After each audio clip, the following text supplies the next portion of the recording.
I rolled a 1 on the die. So that's not too bad. That's it's pretty spiffy, actually. Every bit you can get. Yeah, well, I mean, not that that helps too much if I'm running up into the middle of things, but still.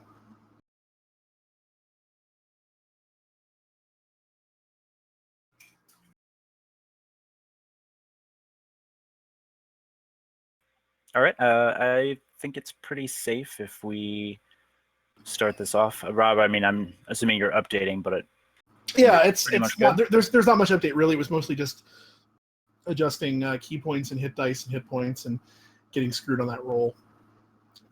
Everything else is pretty minor. I can add those things down here. It's not a problem.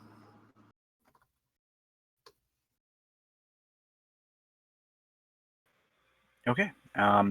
So that brings us back. Are we broadcasting yet? Yes, we are. Oh, okay. Let me go host. I mean, go ahead and get started or whatever. But all right. So, trying to go back through. Last time we finished up exploring our kobold den.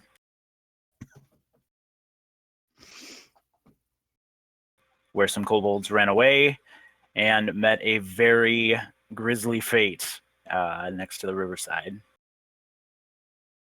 with our friend Parge.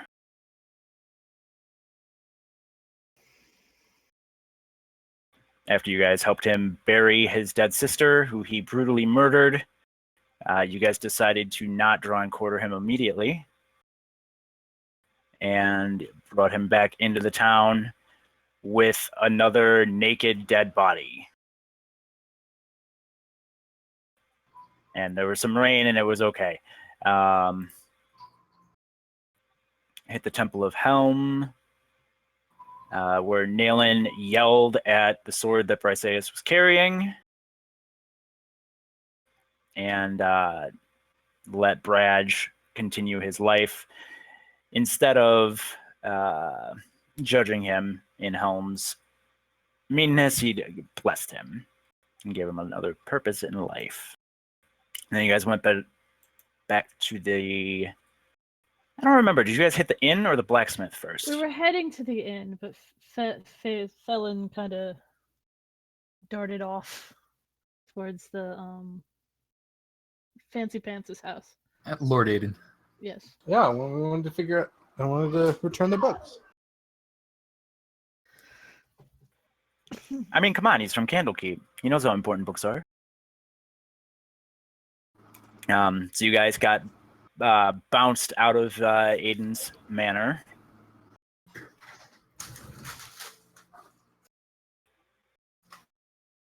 And then hit the inn and then hit the blacksmith? Yes. Went to sleep and then hit the blacksmith in the morning. Who was slightly less drunk, and that didn't mean all that much. And I believe Felon had some fun with candles and iron. Accurate.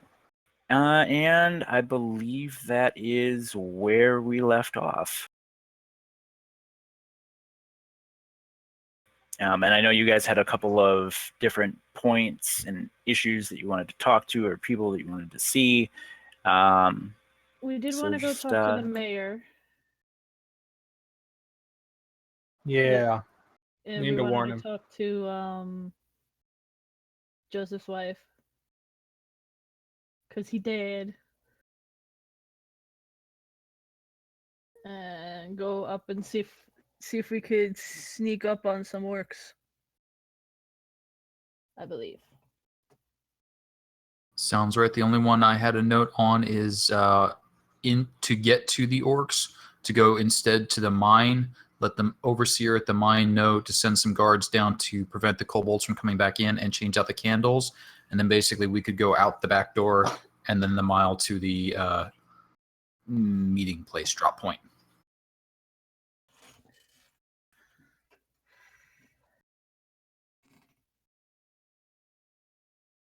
Yes.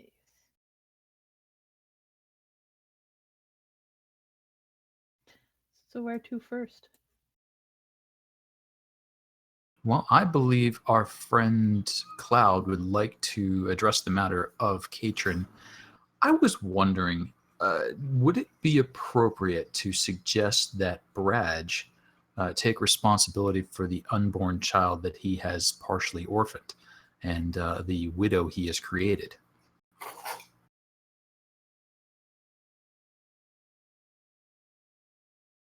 Should probably talk to Brad first about that. We can't promise the woman, like, we can't promise her if he's going to refuse. Oh, of course. Well, the temple is en route. We could stop by and see Braj and Nayland on the way to see Katrin. And, well, we would want to leave your sword outside at least. I don't think that would go over well, bringing it into the temple again.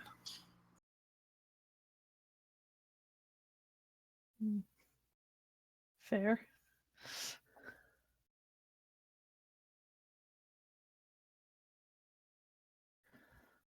Onward then.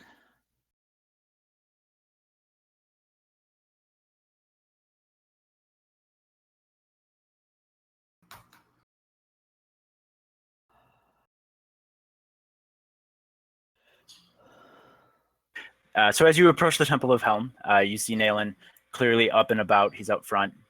That nasty 5 a.m. march that woke you guys at the end has kept him upright and moving. He waves in greeting and views Briseus with a little bit of suspicion, but he seems to be generally okay at the fact that you're outside of the temple right now. To make things easy, she'll stay back and let Dwayne do the talking. Brother Nayland, how wonderful to see you this morning. I must say a night's sleep and a morning of wakefulness has done me a world of good. Has it done you as well? Well, it's not the sleep that does me so well as much as the wake-up call. But I'm surprised to see you this early again. What can the Temple of Helm do? Well, there is quite a bit going on about, and much like yourself, I enjoy things a bit more orderly. And part of the duty of a nobleman is to see that things are ordered and to use to the best effect. As we were discussing this morning, the trouble of Joseph's wife, Katrin, and what might become of her and her unborn child crossed my mind. And it occurred to me that given the service Brad has now been assigned, he might do well to watch over the pair of them. What would your thoughts be on that? Well, the temple always looks after those in need, especially in this city, this village, and even the mining camp outside. So, I don't see any reason why not. But I'll of course ask my lord for guidance. Oh, of course. And it's something that crossed my mind as we're going to speak with the widow, and I was looking for anything I could to reassure her. Well, no matter what my lord decides to be Baraj's path, she'll always have help in this village. Wonderful, wonderful. One other thought crossed my mind. Brad and his sister, their residence, will he be staying there or will he be staying with you? Well, honestly, I hadn't thought of it. I would assume that he would stay here. The reason I ask, my companions and I seem as though we will be in this area for quite some time. And I wish to help however I may, but I do not have funds at my disposal to simply grant him the amount he might need and that Katrin might need. Would you know or would it be fair in your mind to offer him a sum for the house that he and his sister shared? I understand that they have no family at this point, and it would provide us lodgings and give him some funds to help you and the temple, as well as to help Katrin should she need it. Well, I mean, I'm not one to deal with property, but I don't see any reason why Bradge would be using it, and the funds could go towards the town or Katrin. So I would, of course. Excellent, excellent. I will bring it to his attention when the time is appropriate.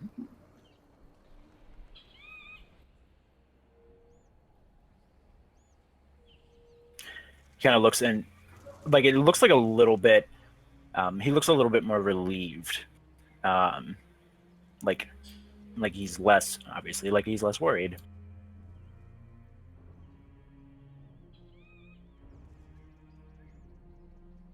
All right, then. Cloud, Briseis, I believe that's all the business I had with Nayland at the moment. Should we go address Katrin then?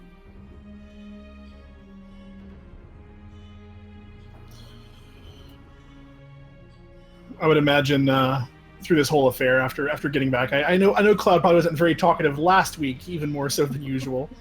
But yeah, finding Joseph's body has probably left him a bit less wordy than usual. But he would give a nod.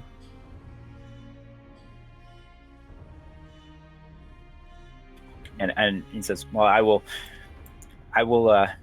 think about this and I will pray, and the blessing of Helm on you." And Thank you, brother. Walks back inside. Like Briseis looks like she's about to give like her own blessing back, but kind of stops herself because he doesn't seem to respond well to Lathander, like Dawnbringer type anything. So she'll just smile and nod and wave.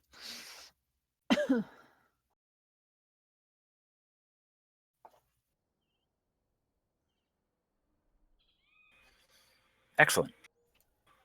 So to Katrin's? Yes. To Katrin's. Just this little house that's down here, right? Yep.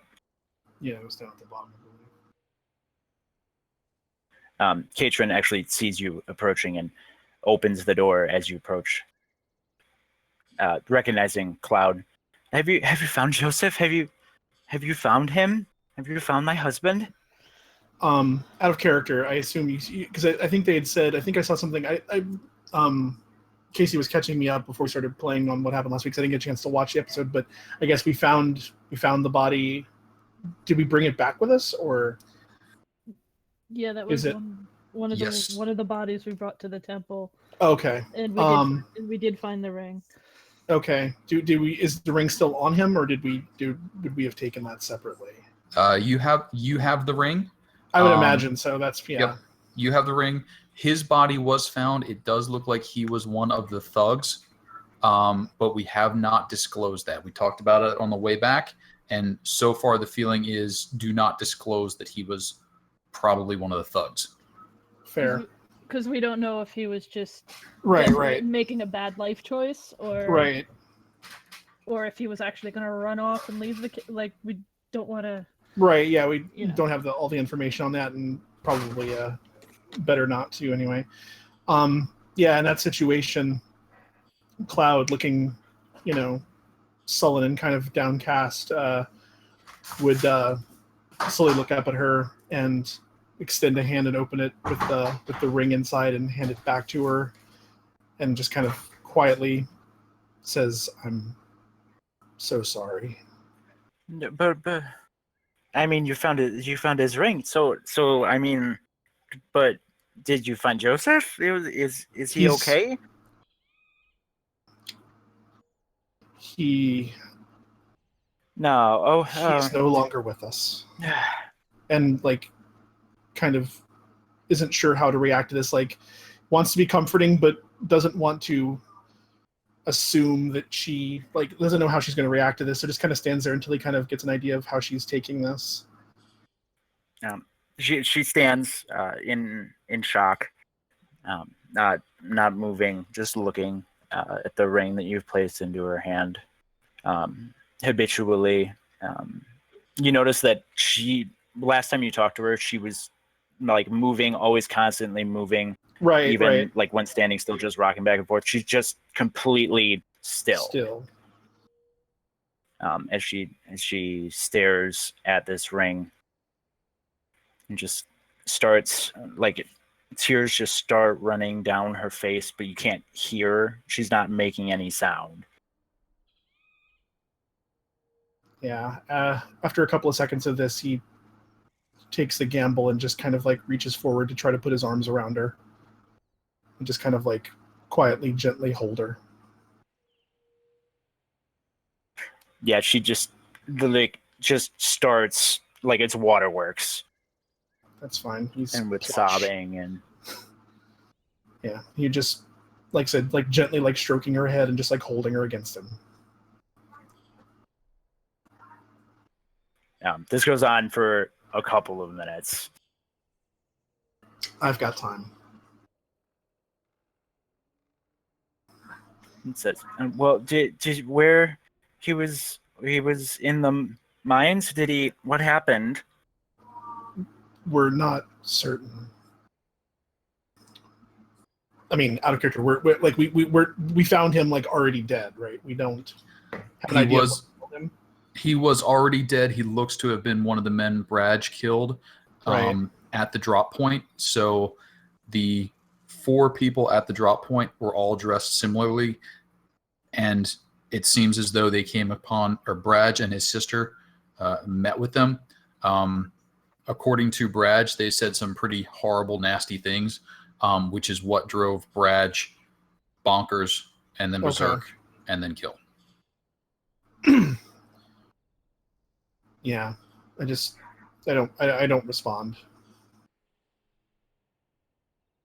and I'll let her know. You know, his we brought him back. He's at the Temple of Helm. I don't know if he was a man of faith, what his beliefs were, but whatever you need to take care of this situation, I will be more than willing to help. Well, if Nalen's the temple's always been good to everyone in the town. It takes care of all of us, and of course, Nalen will see to him, and oh well, I'll need to plan, and I'll need to, and you can just see her like she's starting to like twitch fingers and like start counting in the air, and I'll placing a hand on her shoulder and kind of give like a gentle squeeze and just kind of try to meet her eyes and say to her that I understand you won't have to do this alone.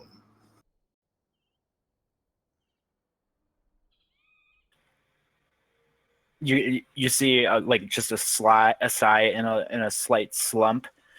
She's still like thinking and moving, but it seems to be not awful, just bad. Right. Yeah. I mean, this is a lot to take in one chunk. It's quite possible that she could have already possibly been thinking something could have happened to him, but having it confirmed and then having to have all this hit you at once. I mean, obviously that's going to be a blow. So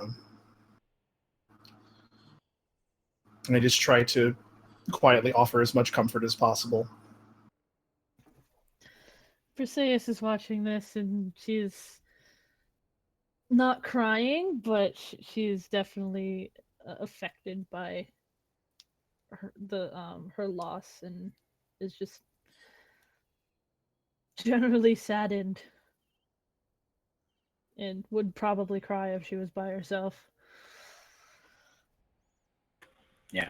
And she's moving and dialing, and well, what about, and then, well, I have to, well, how am I gonna, okay. So if I do some work at the temple and I work, maybe I can work with the mayor? But then how can I, like, it looks like she's thinking about her future Right. and like what she can do. I mean, not knowing enough about her situation in town and who she knows and what's going on. Like, financial advice is not really Cloud's wheelhouse. So, but Cloud, if I can intrude for just a moment. and give a nod, and I kind of step slightly aside, but still near her. Madam, I apologize for pulling my companion away so quickly, but we are still investigating some of the circumstances relating to your husband's death, and we must be away shortly. I hate to be so blunt about it, but would 5 gold enable you to live comfortably for the next few days until this is settled?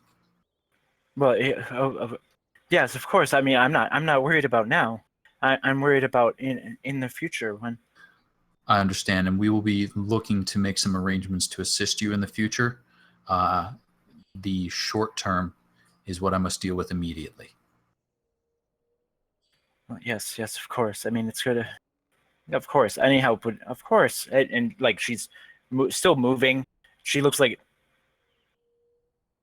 she's still frazzled, but functional.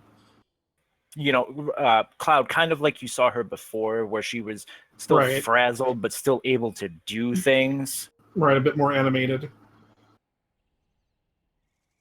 Yes, of course. Thank you, sir.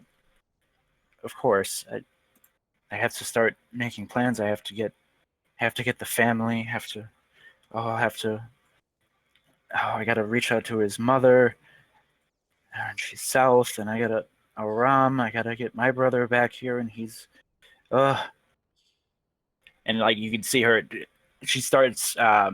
She takes a pair of needles out of her side pocket and just starts knitting as she's talking to you, Doyle. Stress knitting. Yes, of course I can. This will be fine, and talk to, yes, please, in the future. Of course. Well, I'll have to. Oh, that tassel on your jacket. Oh, yes, we will find you something else. And you can see her, like, her eyes just start to blink, and as she knits more fervently. But I do prefer cloth woven over knitted, but if you have a seamstress's talent, we can certainly talk about that in the future. For now, unfortunately, I'm about to go and destroy these even further. yeah, as you start saying half of that sentence, you can see that she's like blanked over in thought, and just starts wandering back towards her house, but does turn and say, thank you, all of you. As she starts to leave, Felon would speak up. And he'd say, "Ma'am, excuse me. I just have a quick question for you. When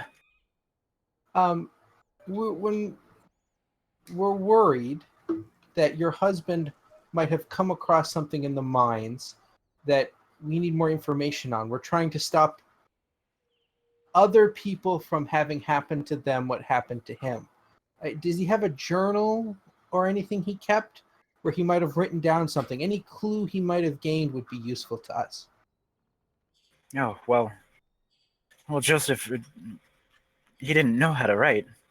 No. That's why he didn't take the job in Baldur's Gate. It's why Aram had to go, and now I gotta get him. Oh, I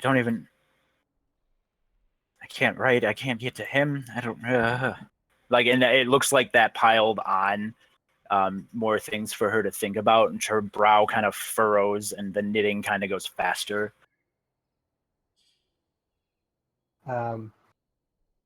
Okay. I'm gonna look back at the group and say, Are we doing anything else today?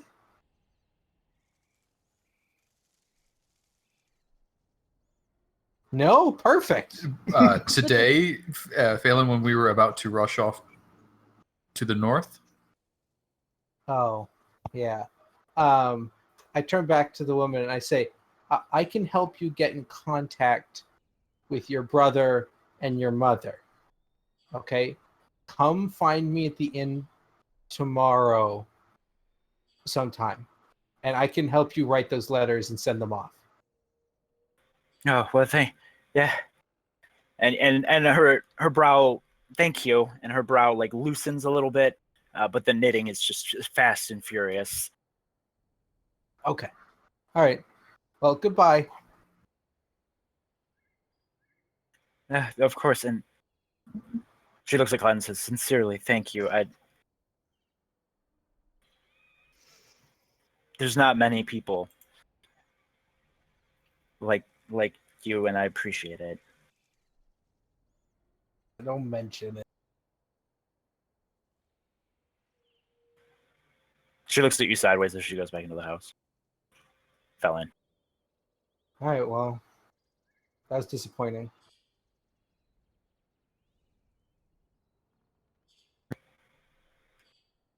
Oh, don't worry. I'm sure she'll end up knitting something for you when you help her write letters. That's important.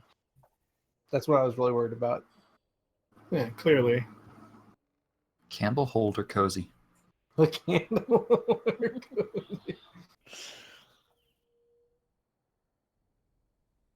Well, then I think with that sad business out of the way, we should see the mayor and then head to the mines en route to the drop point, unless someone else had other information.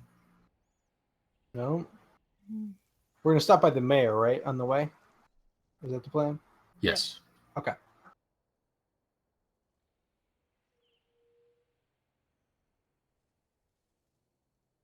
Briseis will just wipe a tear from her eye and they'll head off to where the mayor is.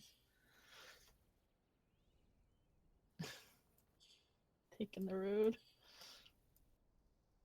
Of course, I'm not an animal. Clippity clop, clop.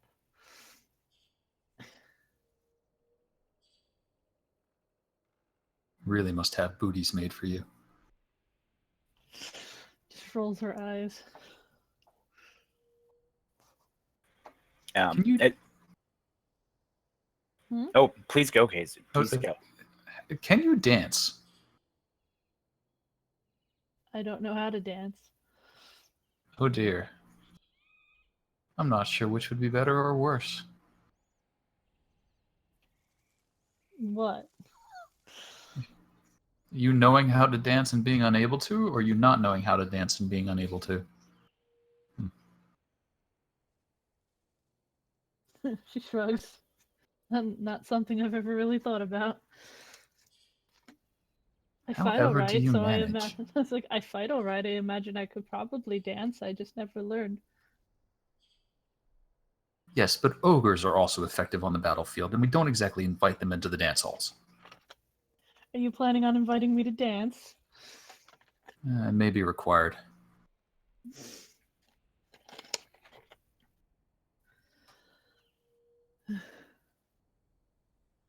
I have the image of my head of like a waltz. 1 clomp, 3 clomp, 2 clomp. And as you approach the mayor's house, it's a house. It's got 2 windows on the outside, and there's a door. It's possibly the best house description I've ever heard in my life. It's slightly bigger than Katrin's house. Dwayne walks up and gives a tap against the door with the staff. Office hours are not... Shit. And you hear a couple of thump steps. Yeah, what? Oh. Hello. Good morning, sir. I honestly, I'm surprised to see you back here. Well, yes, you remember you forgot to see us the first time, and I'm hoping you'll forget to see us again shortly. However, I wish to make you aware that Braj has been or is returned to the temple. Unfortunately, his sister has passed, as has Joseph. What in the hell?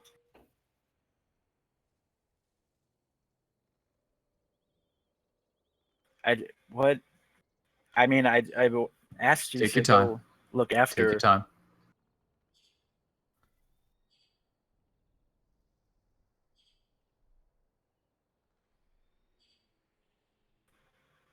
I mean, this is two people it- that it doesn't Yes. make sense. No, it does not. However, the story of it or the telling of it is Braj's to speak on. I wish to inform you that he is returned to the temple and is under Nalen's care.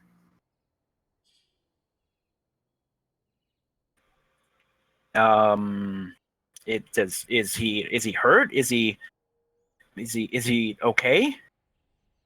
Braj is whole and hale, but his sister has passed. Probably just to make sure that he's okay. Yeah, it was just those two. And Joseph, too.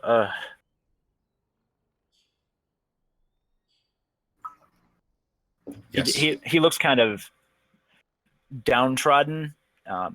You've seen him play the "Don't be here, I don't see you" card, but it looks very, very focused and very remorseful.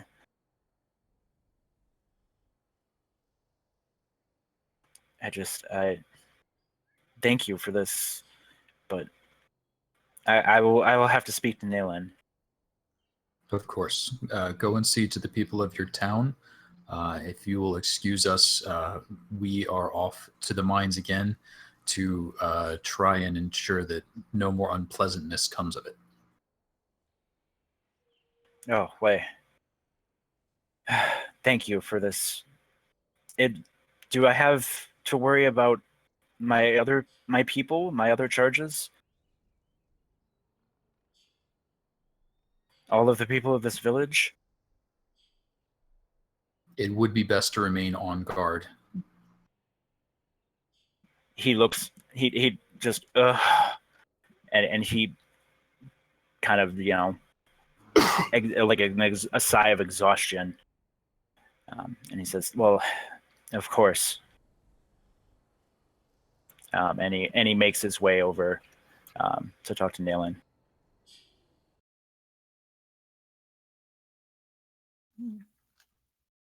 As he walks away from you, you do see Rebecca approaching.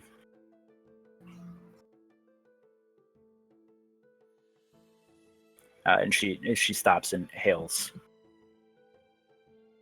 Rebecca? Hey, it's Rebecca. Does she look okay?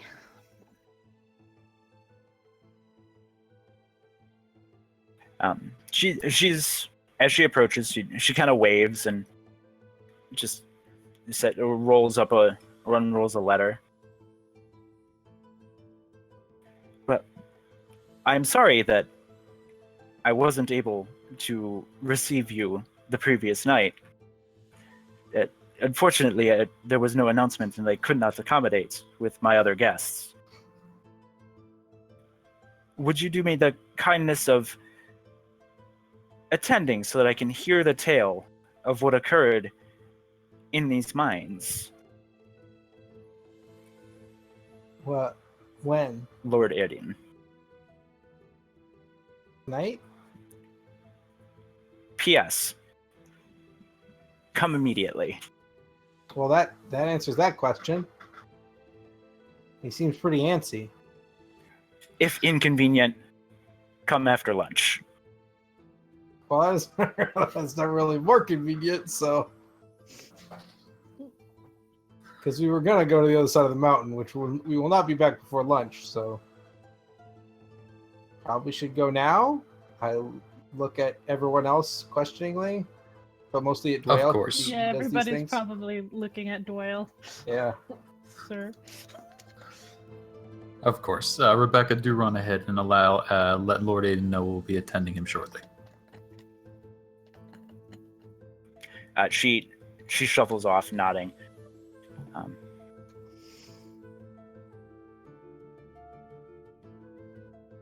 was hoping to obtain a new outfit. I'm sure it'll be fine, bud. You said that last night while you were covered in viscera. Yeah, I mean, do you think he'd like it if I was? I still have the smock. No. I think it adds some character, but You have all the character you need. aw, thanks, bud. Of course. I'm not sure this is the sort of place that caters to your sort of tastes. This town?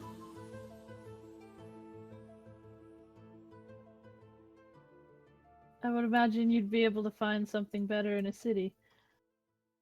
What, for viscera? For clothing. Oh, yeah, probably. You can find a talented seamstress anywhere. It's just a matter of time and money. Which we don't really have either of.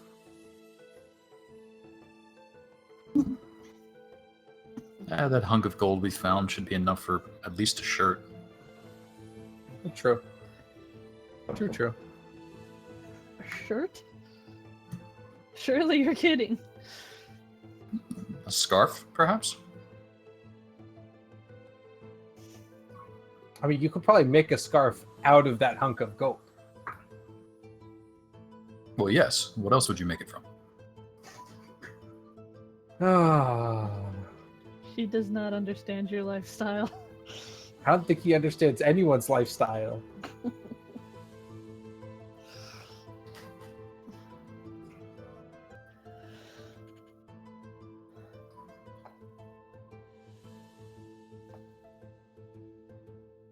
So you guys are... Yep, take my time. Get over there. Knock on the door. It's promptly opened by Rebecca. Thank you. Please come in, and she seats you in the same front room foyer as before. Briseis this time is probably wearing all her armor and stuff since they were planning on heading to go onto the. Yeah, same. So. They're, I'm not gonna put my good clothes over my armor, so sorry, dude. Oh no, I'm entirely aware of.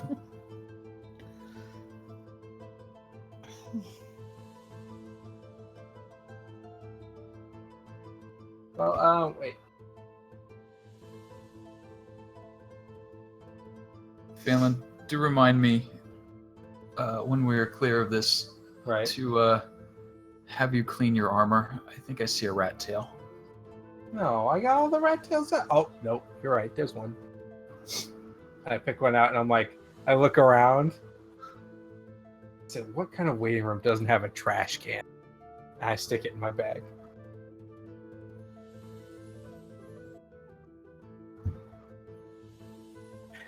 So Rebecca, after seating you in the foyer, comes back with what appears to be some sort of red liquid, 4 glasses. Starts pouring that, starts setting them down and pouring them. Can everybody make a perception check for me? Sure. You said everybody? Yes, please. where is it? 'Cause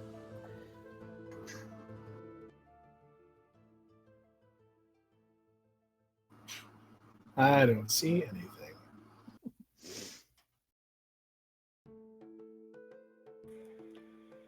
Felon, as you Mhm.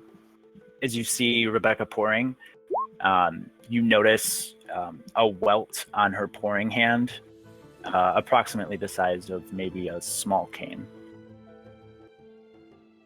While she's pouring, I reach out and I say, "Oh, did you fall? What's this?" And I like reach to grab her hand to inspect the welt. She starts flusterily pulling her hand away and spills a little drink onto the ground and says, "No, I'm sorry. Excuse me, sir." No, I'm just. This looks serious. We should put a bandage on it. No, it's fine. It's fine. It's nothing. Are you sure? I have a bandage right here. No, sir. Thank Phelan, you. do not distress the help. I just wanted to bandage to help. I thought that would be. Oh. Briseis is trying to get a look at the wound since it was pointed out. Not grabbing her, but just peeking over at it. Rebecca, unfortunately, we have a great deal to do today, so they are all a bit on edge. Perhaps we could do without the drinks, and much as it pains me, I believe we must skip some of the formality. If you could summon Lord Aiden quickly.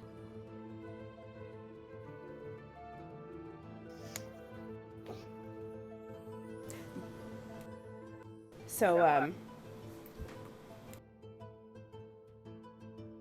as you Briseis, as you go to kind of sit up and take notice of Rebecca's injury and say, "Wait, what is that?" And everybody's starting to show concern. Lord Naden walks into the room and, "Oh, it is nothing. She was well, she's fine, aren't you, Rebecca? You're fine, yes?" And Rebecca nods. Can I make an insight check? Yeah, I'm gonna make a real hard insight on that whole exchange. I think this is all extremely suspicious. Oh. Briseis is like, "Oh, okay." Hey, you know what? He's Lord Aiden would never do something.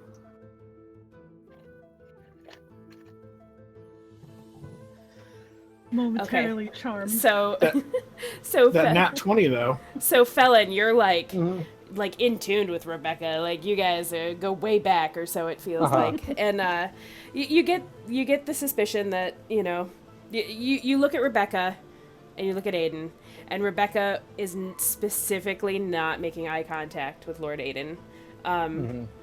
Aside from you knowing that there's something going on there, you can't quite decide what it is. I mean, unless you ask, of course. Yeah, because that'll go well. Ooh. See, I wasn't planning on it, but now you've said it, and now I feel like it might be a good idea. Gee, I wonder if that's why I said it. Shit, this is manipulative. Okay, so fine. This is Felon will release Rebecca's hand, and he'll say, "Oh, just put some ice on it. It'll be fine in a few days. Don't worry about it." And then I look at Lord Sexy Pants, and I say, "You should maybe be providing some more basic medical care for your help. I mean, with some assistance, that welt could be gone in a few days. Certainly, it would look bad if anyone were to see your." In the middle of you saying all this, Aiden puts a finger up and says, "Be careful what your next words are, sir. I take very good care of my help. Do I not, Rebecca? Have I not provided you medical assistance for your injury here?" Well, I'm always well taken care of, and thank you, Lord Aiden. Do you need anything else? Can I assist with anything else currently? No, thank you, Rebecca. We will not need you. But stay close by, just in case. Felon. Yes, Lord Aiden. And he kind of turns like he's trying to get control of the room again. He feels like a little like something's uncomfortable. He sees you guys are all dressed. You guys said you're all in your armor, like ready, like you guys were ready to go, and you're just like, one more stop. Yeah, pretty much. He turns to you and says, "Felon, I do not mean to cut you off there, but I do take very good care of my help. Rebecca has been cared for by the best in this town, aside from yourself and your tiefling friend here, of course. If you are that concerned, after we have talked about your mine business, if you would like to tend to her injuries once again, I welcome you to do so. Oh, that sounds lovely. Okay, so now we are back where we were before, yes? Okay. Welcome! I am sorry I was indisposed the other night. You caught me in the middle of a party. So, I apologize, but I was not ready to receive you. But now, please, come sit. And he gestures towards the same kind of seating arrangement where you guys were last time. You can see the library, and you see all the comfy chairs again. And, as he kind of gestures over that way. The Briseis is gonna sit awkwardly because armor and her shield is permanently strapped to her arm, so she just... The room looks like similar to how you guys saw it before, the big chairs, but now there's off in the kind of in the back corner, there's a big table with 4 packages on it. They're very decoratively wrapped, and that's all that's on this table are those 4 packages. But before you can even ask, Aiden kind of does this grand twirl facing you all and says, "So, tell me, what did you find?" and kind of rubs his hands together. Quite a bit, actually. We under our own power, as you did not wish us to hold to the notes, visited and passed through the mines, and we discovered kobolds in the lower caverns that seem to have been the cause of the failing of the iron. We did displace them, and we intend this morning to visit with the overseer and the guards and inform them of the tunnels so that they can be seen to. We do have some additional investigation to do to the north, which is why we are dressed as we are, and I apologize for my brevity and that of my friends. There's a certain energy that comes upon one beginning an excursion, and unfortunately it is one that gives you an edge and puts you on edge, if you know what I mean. Well, thank goodness I don't know exactly what you mean, but I can imagine. You are all dressed. You look like you're headed out for battle, and he is saying it like, "Oh, that's so cute. You guys are headed out to do things and stuff." But he's completely enraptured by your retelling, but his eyes keep fluttering over to Felon setting up the candle, and he when you mentioned kobolds, he just kind of sneered a little bit. And when you're done, he's, "Oh, kobolds, this is not good. They're nasty, dirty little things, the kobolds." So you said they were burrowing in the mine? In the bottom of the mine? They were just there, living? Yes, they seem to have infested the lower levels and dug out some of their own caves. I believe we have displaced most, if not all of them at this point. So it should be a simple matter of posting guards and cleaning up the refuse that they left about. Good. This is very good. Thank you so much. This is disgusting that they were hanging out under the mine like this. Just, they're nasty little, kobolds. They grossed me out. Well, thank you. Thank you very much for taking care of this.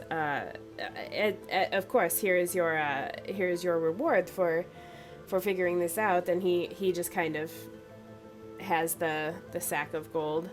But he's like, "But first, you said kobolds are the problem, but your friend here, what is he doing with the candle?" The kobolds were causing the problem, or I should say they were distributing the problem, as Phelan is about to show you. You know what? I will let him describe it. He would simply be crestfallen if he did not have a time to speak on his expertise. Aiden flips his robe out a little bit and takes a fucking grand seat and is super excited for the show. Okay, so as they've been talking, I've pulled out a candle, I've lit it, and I've been holding one of my, because it's the only metal I have, one of my crossbow bolts, the tip of it, over the flame, and I've just been like I'm roasting a marshmallow. I've been rotating it back and forth, and then after they say that, Felon says, "Well, it turns out if you examine closely, it seems as if these candles have been very enchanted in a very subtle way to slowly change the makeup of the iron around them. So, if one exposes a piece of iron, such as this arrowhead, to the flame for a period of time, for something as small as an arrowhead, it doesn't take long, and then does this, and Felon puts it on the table, and then pulls out his candlestick and just smashes the arrowhead with this candlestick on the table. It breaks. Oh my gosh. He was getting slowly closer and closer as you were talking about all this, and then when you smash it, he just kind of jumps back and he's like, whoa! Oh my goodness, so the candles were the key to it all? No. Indeed. It seems that the kobolds had been replacing the candles that your miners were using with theirs. Little bastards. Mm-hmm. This is very good, Felon. Good job. It's a very good please. display you have there. It was a group effort, please. How did you figure all this out with no kit of your own? This is very impressive, Felon. Your knowledge, it is astounding. It truly, it warms my heart, the effort you put in here. Well, I mean, I had some help. It wasn't totally just me, but the book you lent me on the metallurgy was very helpful, and through that and the help of the local blacksmith, we were able to put it all together, and we came to this conclusion. Yes, the book I lent you. I am very, very thankful that book was helpful. I was hoping that I wouldn't have to set them up for you. I have a whole kit set up for you with some books that I was taking inventory and I realized I was missing a few. So, well, you know what? That situation has resolved itself by now, though, hasn't it? Anyway, I am happy that the book that I lent you was helpful, and feel free to keep it or trade it in for another one, whatever you have. I know that you and I have a good, solid trust together, yes? And he makes uncomfortable amounts of eye contact as he's using his finger, to draw, to draw down, like, his point at the end in the air of nothing. Okay. Yes, absolutely. I am glad that we understand each other. Now, That's here a lie. is I don't know your... if you're going to roll for that, but it's definitely a lie. Just like the conversation earlier, I think we're kind of comfortable with a little bit of lying in this room. Okay. Okay, so...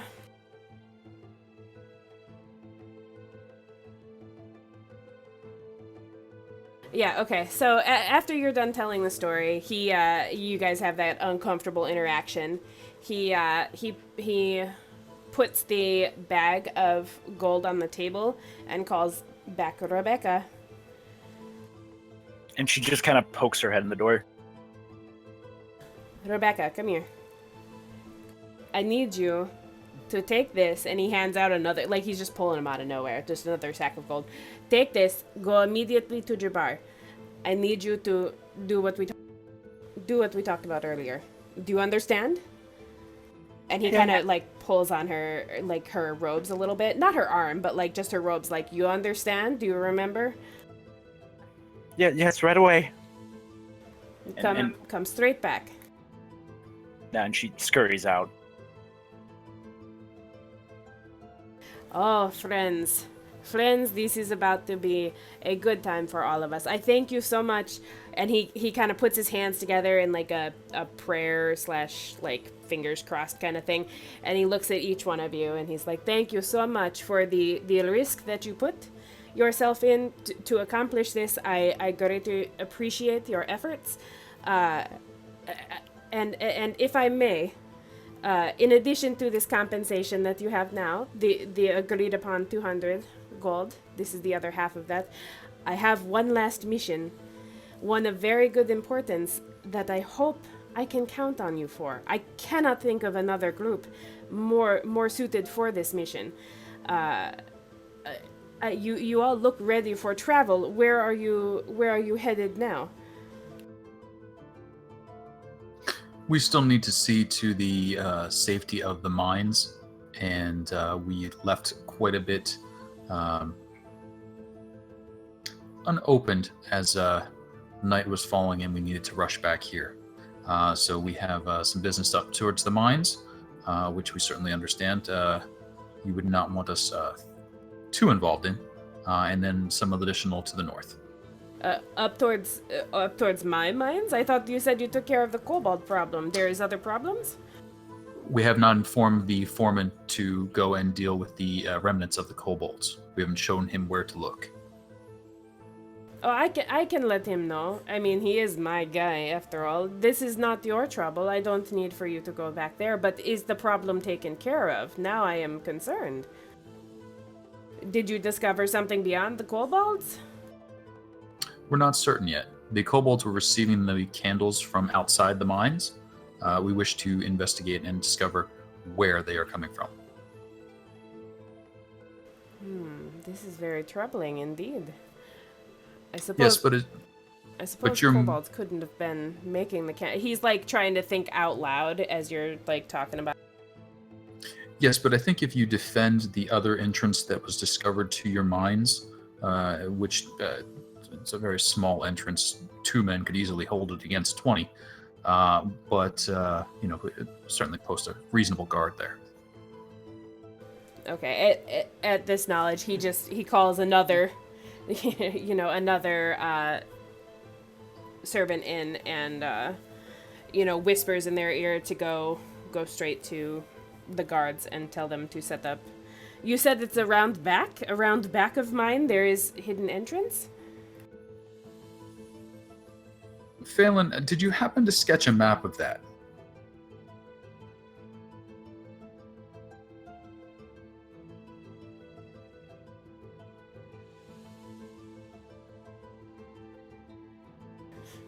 John, you're muted. Oh, sorry. Why, yes, I did. And I pull out a rough sketch of like the back entrance to the mine and like how it leads into the mountain and how we got around. Excellent. So there would be 2 ways to approach the entrance, either through going around the mountain and looking for, it was really a tarp spread across an opening, or through the mines into the lower levels and down. Though if you either route, do be mindful. Kobolds are fond of little tricks and traps, and there are a few places which you could turn an ankle. Yes, I will be sure to let my guards know for that. I will not be stepping foot near there, the gross little. And he just keeps mumbling about how much he hates kobolds. But Brisea sort of mumbles, says she's like, I'm pretty sure I set them all off anyway. Again, never stop sacrificing for the mission. You are so full of heart, Tiefling. And he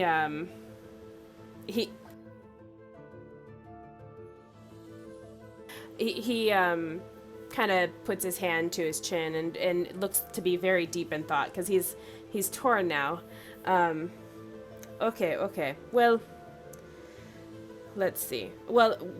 So candles causing problem in my minds. Bigger problem where kobolds, he's trying to like draw it out. You see him using a lot of, hand motions to try and connect the dots. Okay, so kobolds are getting candles from who knows where. But problem, and he looks at you guys, problem in my mind is solved, yes? Ore coming out now should Correct, be Lord fine. Okay. Yes, the iron coming out now will recover. The candles that have burned there may have caused, as I'm sure Phelan wishes to explain, some of the ore may have spoiled. It doesn't seem to revert once it's not exposed to the candles, so you may still have to dig through some bad stuff to get to the good stuff again. Oh yes, this is to be expected. This is actually good news. Kobolds are now dead. Candles were the problem. Candles are now being, replaced by guards. Guards are set up at the back, and my friends here, you are going to chase down the person who gave them the candles. This is your plan? Well, of course, it would hardly be a heroic ending to the story if we did not. Well, true, but my story has different ending. May I offer you another path to take if you're interested? As I'm sure you're aware, is not the only area that was experiencing problems with their ore. Yes. This mine, these kobolds, whoever they're getting their candles from, this is not the only area experiencing this problem. So it stands to reason, my friends, that this problem is bigger than this area and ourselves.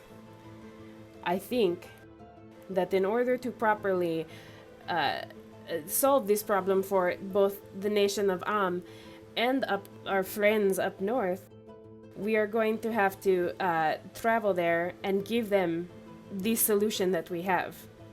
This problem that fixes the ore. We cannot fight whatever is causing this without this solution given to all.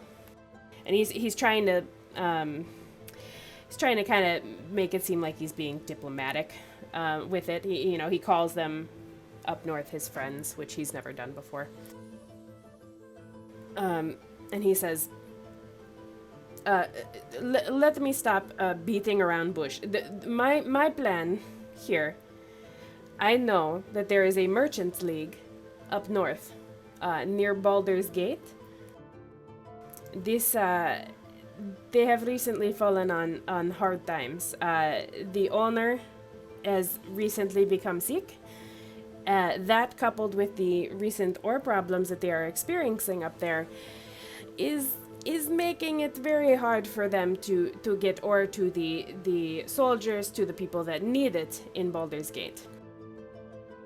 My proposition to you is that you four accompany a cart of ore that is taken up to that Merchants League and up to Baldur's Gate as an act of goodwill. To this Merchants League, you will seek out the owner, the father of the family, Turin. His name is Heskan. Seek him out and offer a deal of sorts. We will give the city of Baldur's Gate the ore, the good ore, purchased from Jabbar. We will give this as a item of good faith if they allow us to enter their mines, to take their company, to enter their mines, and to rid them of this problem. And for this, of course, it is only natural that we would take a portion of their business. It is only fair, and I am only a smart businessman. However, I see this as a solution that benefits all. And he just kind of, his hand just kind of hangs there in the air, and he's trying to get a read on the room. And he's just kind of looking at all of you, each individually, to see, are you on board? Are they picking up on this or no? It seems both humanitarian and profitable, Lord Aiden. Oh, Lord Dwayne, you have always been more than reasonable, my friend. Here, before you all decide, and he kind of turns around towards that table with the 4 packages on it, and he asks, he kind of gestures towards everybody and says, please, find the one with your names on it. And he kind of sticks his hands out for you all to go up before him. And he kind of puts his hand on Dwayle's shoulder and holds him back just a little bit. Dwayle hangs back. So who's looking at their gift first? I guess I will. Sure. Okay. As Felon opens his box, it's a little bit heavy, but loose. And I'm assuming this picture came up for everybody. Yeah. Yep. Yes. A stamp denier. Yeah, you see, it's that's the butt end of a quill. It's actually a really heavy back-ended quill. Oh. Well, thank you. Of course, of course. I want to encourage this great gift that you have, and what better way to do it than with the spirit of your god guiding your pen?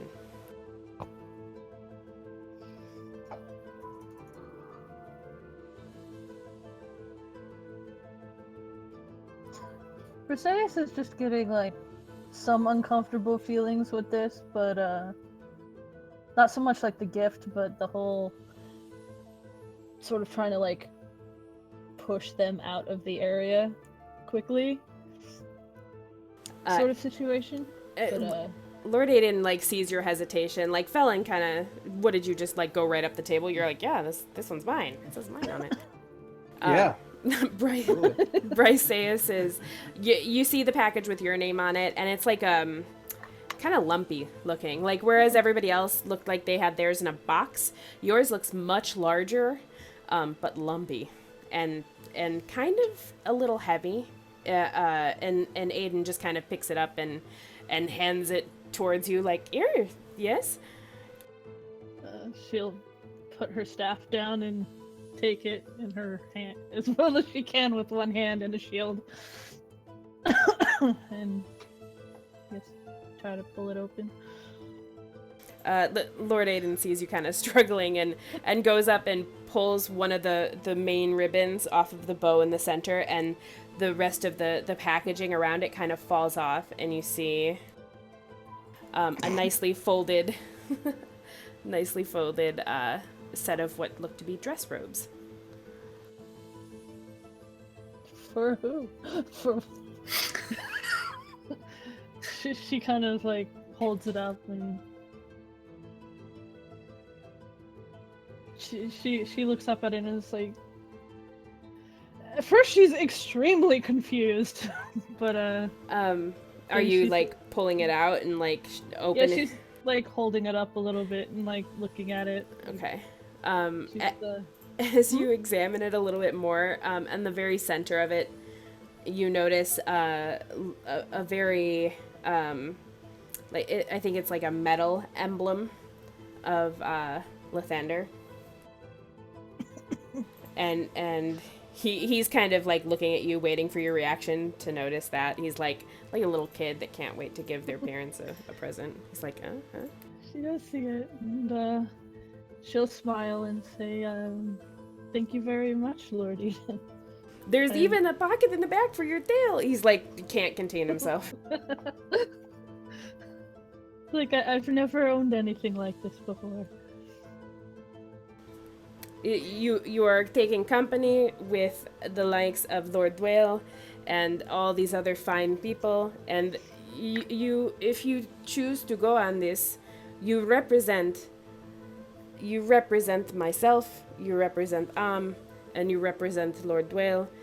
It is time that you have the ability to look the part of nobility, at least in a little bit, should you choose to. And this is the gift that I give to you. It's very finely made. It's very soft. Like, I can see that. Thank you. She kind of like looks over at Dwale real quick, like kind of shoots him a like, what the hell? Like, like what's going on? Look. I did ask if you might know how to dance. It will be expected of you at some point. Aiden looks thrilled at this idea. He's just... Dance? How will you dance without your music maker, huh? And he, like, puts his hands up to his mouth and turns towards Cloud. Oh, Lord. I was gonna say, I have a feeling like during a lot of this, like, yeah, Cloud not doing so well in these perception insight checks has probably been kind of a little lost in his head from this whole thing. But take the package up and undo it. All right, and what you see, is what kind of looks to be a simple wooden flute, but it's very intricately carved, and the metal in it looks to be like actual gold. Like it's very high quality wood, and it looks super expensive. Right. And he goes, this wood, well, this is what Jabbar says, I don't know, but he says it's from near your homeland. There is a particular tree, I can't remember what kind it is, but he says that this is a tree that only grows in your homeland, and he looks like he's trying to explain it, but he really doesn't quite know what he's talking about. But he's like, this is good, right? You don't have one of these yet? You don't have the flute like this? I mean, the style, if it's like the picture, is pretty much exactly the same kind of one he has. Because I had mentioned that it was kind of like the Y-shaped, like double barreled deal.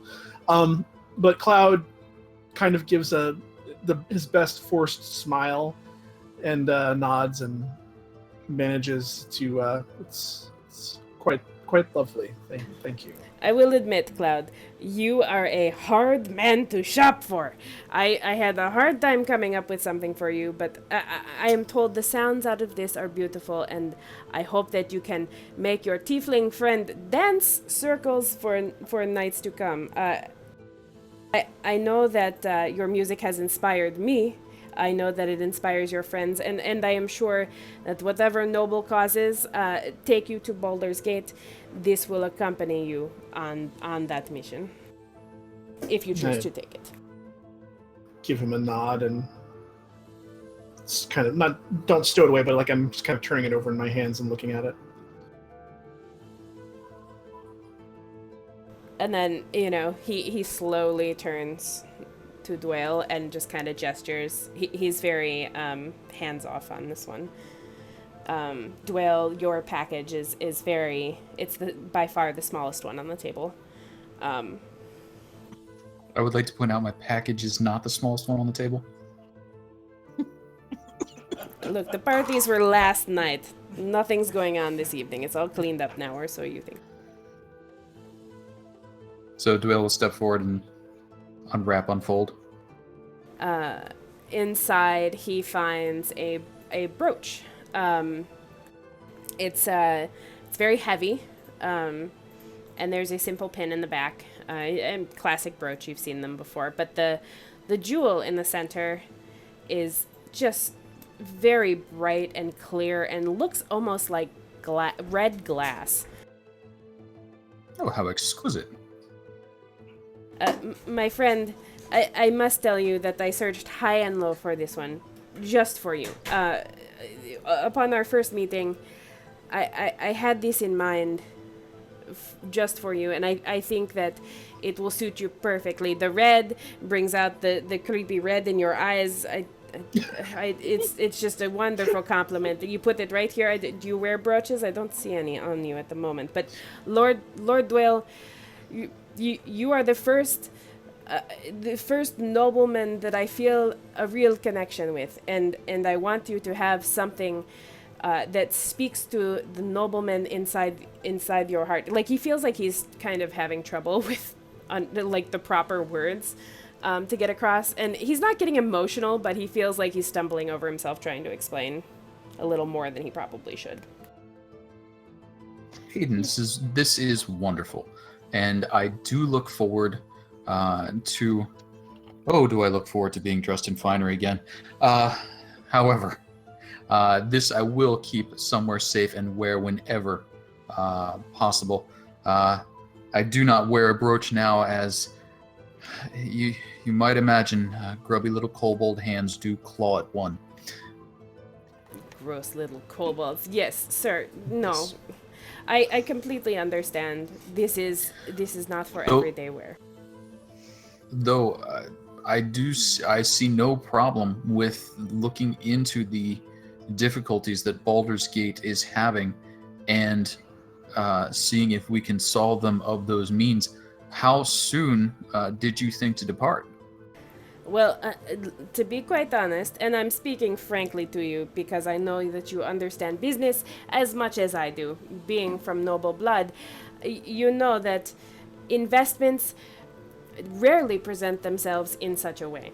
I happened upon this information that the Merchants Leagues up north were having the same troubles as us, and I happened upon you four that were able to solve the problem here in Am. Why would I not want to share that solution with my friends up north and have money be made at the same time? I fear that there is only more suffering and death to be had the more time we waste in this transaction. I mean, in this mission.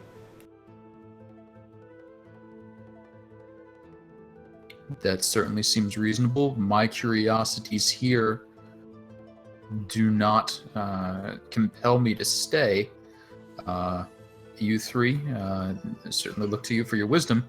Do you see anything we should pursue before moving to see if this same affliction is what is befalling the mines of Baldur's Gate? If it is as simple as routing out some candles.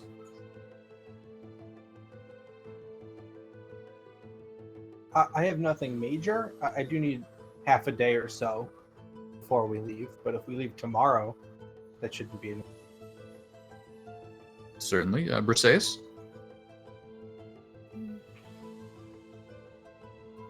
I'm good with waiting another half a day. We did promise that we would help write letters.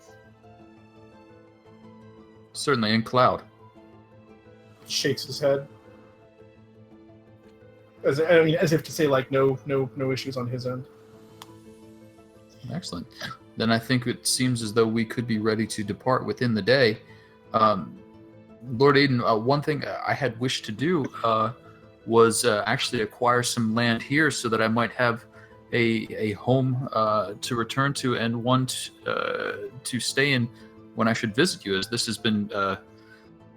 you have been a bright spot in a mud hole, sir. Oh, such kinder words have never been spoken. You flatter me, sir. Absolutely, I would love for you to have your vacation home here in or your permanent home, whichever you prefer, of course. Due to my research, it would need to be a vacation home. I cannot stay away from my studies as long as the law here would require.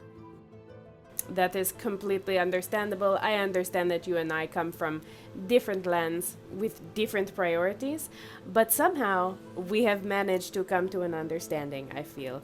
Of course, upon you guys arriving and you securing the Merchants League, you send word back to me and I will pick. You have your choice of home here. In Nashkel, you have your choice of home. I know that they are not that fabulous, but we can always build them out. Look at what I've done with this place. I have servants, and tell you what, you get to pick 2 of my servants. Anyone, except for Rebecca, she is kind of off of the table. But any of the other ones. I know you really liked that dinner dance the other night, yes? That was wonderful. I will need your recommendations on, of course, a mason carpenter, and would you happen to have a seamstress you could lend me for the balance of the day? My attire is in a dreadful state. Oh, absolutely, good sir. Actually, I was just thinking that you and I are fairly similar in size. I hope this is not too forward of me, but you're welcome to search through my closet and take anything you'd like to go while my seamstress fixes your outfit. That sounds lovely.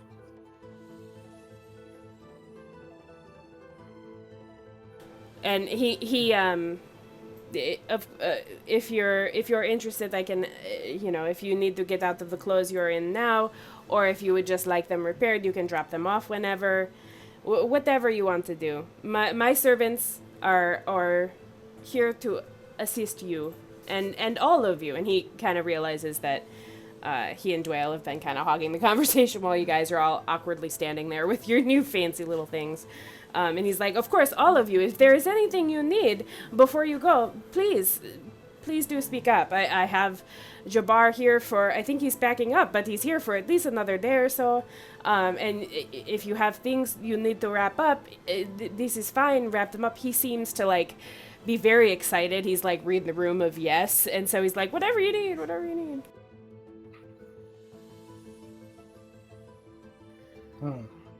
Briseis just feels incredibly out of place. She just does not understand, or I guess this whole nobility and how they interact is just blowing her mind. So she's just quietly standing there, wide-eyed and what? Yeah, there's less mind blowing going on in Cloud's case, and more just kind of indifference and apathy to the whole situation. I don't like him.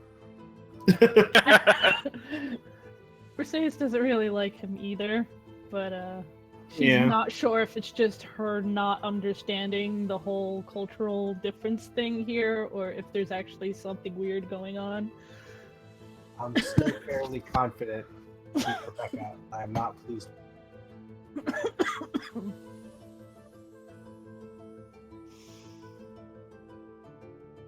Aiden's completely oblivious to you guys hating him. Like he's only reads basically what he's wanting to read right now. Everybody loves me. There's a lot of power in working with that assumption. It makes things much easier.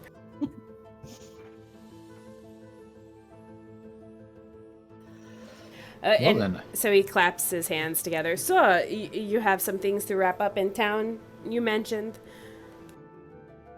And out of town, a little. Oh yes, we have some loose ends to tie up and some conversations to have.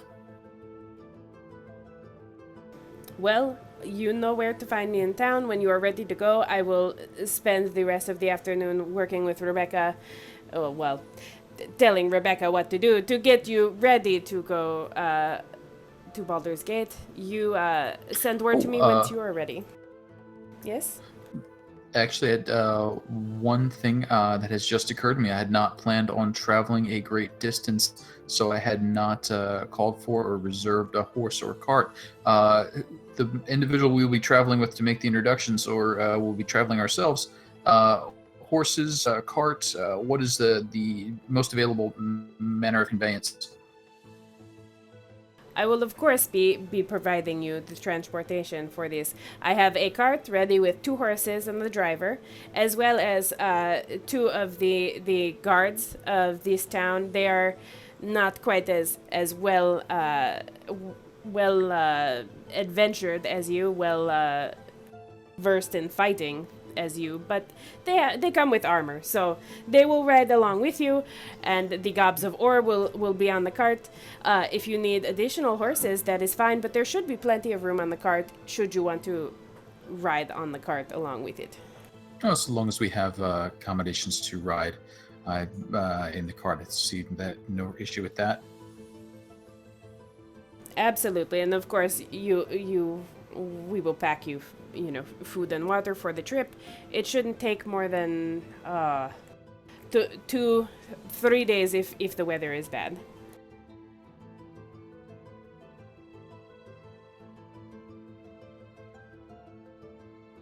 Well then, shall we off and see to our errands, and we will set out, I suppose.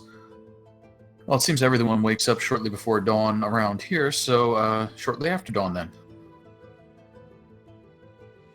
Works for me.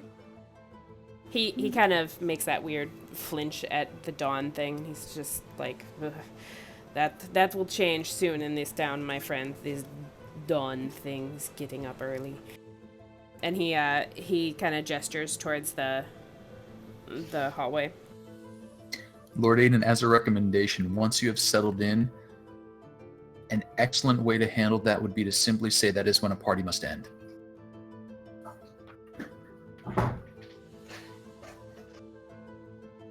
He just seems a little confused, but he nods and smiles. He assumes that it's just like a language barrier that he's not getting. Yes, Lord Dwell, you're so wise.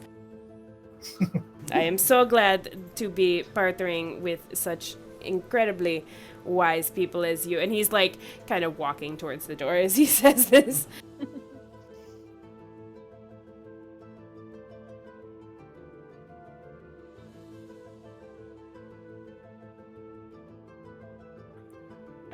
Rebecca kind of pokes her head into the room and says, "My lord, yes,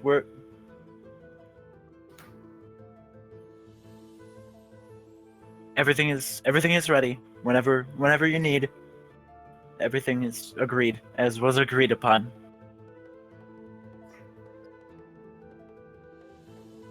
Oh, Phelan, one curiosity. As you were going through the library, there did not happen to be any books on the arcane amongst it. Were there? I ask God. Arcane? Arcane, this is not practiced here, and these are kind of books you would find in your home of Candlekeep, or perhaps you could search in Baldur's Gate, and he just gives you, like, the gun. But it's not a gun, it's just like a snap of the fingers.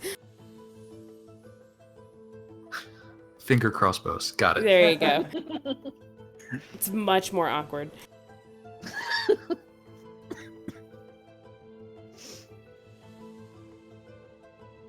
Understood.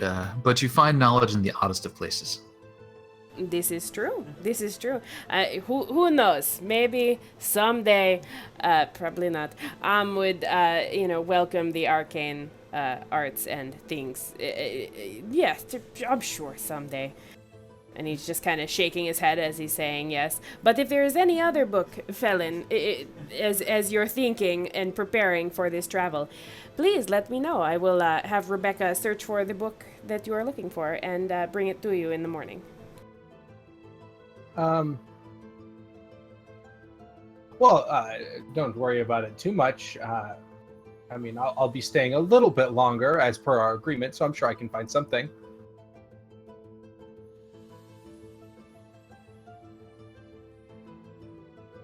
Oh, you wish to pick out your book right now? Lord Aiden, not to press the issue, but you said you had Rebecca examined by the greatest medical minds in the town, short of either Briseus or myself, and I offered my services and you accepted. So I figured I could do that, and then Rebecca could help me pick out another book that would be helpful, and I'll be on my way. Oh, of course. You are more than welcome to look at Rebecca's injuries. I just assumed that you had your armors on and you guys were all ready to go, and he makes like all these big, like, you guys had your missions and things to do. If you would like to stay, of course you are welcome. You are welcome to stay and check out Rebecca, pick out your book, things like that. Well, it shouldn't take very long, and nor should the thing I have to do later, so efficiency. Of course. Let me show you to our, and he motions towards, like, another hallway you guys have yet to go down, and you see, like, the largest bathroom you've ever seen. It doesn't even look like a bathroom. It looks like a room with a bath in it and a sink. And there's just so much space in the center. There's, like, seating in it. Oh, how quaint. Here, this is where we, this is the bathroom, of course, but we have all of our medical stuff in here. I have a cabinet up here. I call it a medical cabinet. Of course. It should have everything that you need. Should you find that you do not have anything else, Rebecca, and he like kind of yells for Rebecca to come. Here, your friend here, Felon, would like to check your injuries. Is this okay with you? And he looks at her as if like that's a question, but it's not a question. Is this okay, Rebecca? Yes, whatever you need. Absolutely. And he just gestures to join you in the join Felon in the other room. And there's a bit of awkwardness in the hallway, I assume, as he just kind of stands there like, anybody want a drink? Are you hungry? Did you guys eat? If I could avail myself of your closet. Of course. I mean, yes, absolutely. Let's go do this. Briseus and Cloud, please, by all means, make yourselves comfortable. He points to the opposite side of the room. There's a fancy-looking metal cart on wheels. And on top of it are all these crystal glasses with different colored liquid in it. And, 3 or 4 small cups, small glasses next to it. And he says, by all means, Briseus, Cloud, please make yourselves at home. There is comfy couch, all the liquor you could want. Please, relax, and should you need anything, simply clap like this, and he does like a complicated double clap with a triple clap after it. Just clap like this, and my servant will come and assist your every need. I will take Lord Dwale here to peruse my fine fabrics. So yes, I'll do that. Thank you.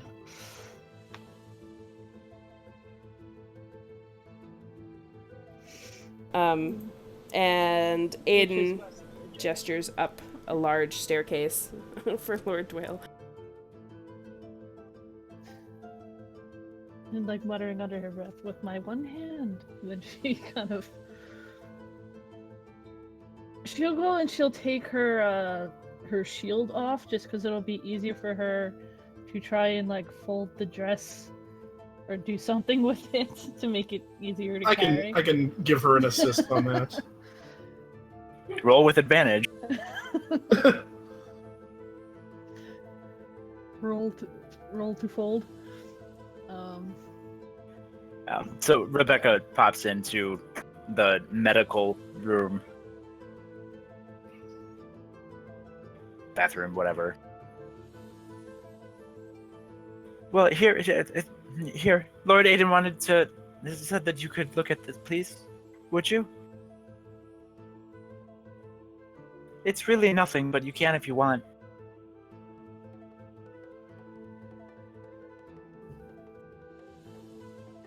Sean, you're muted. Damn it!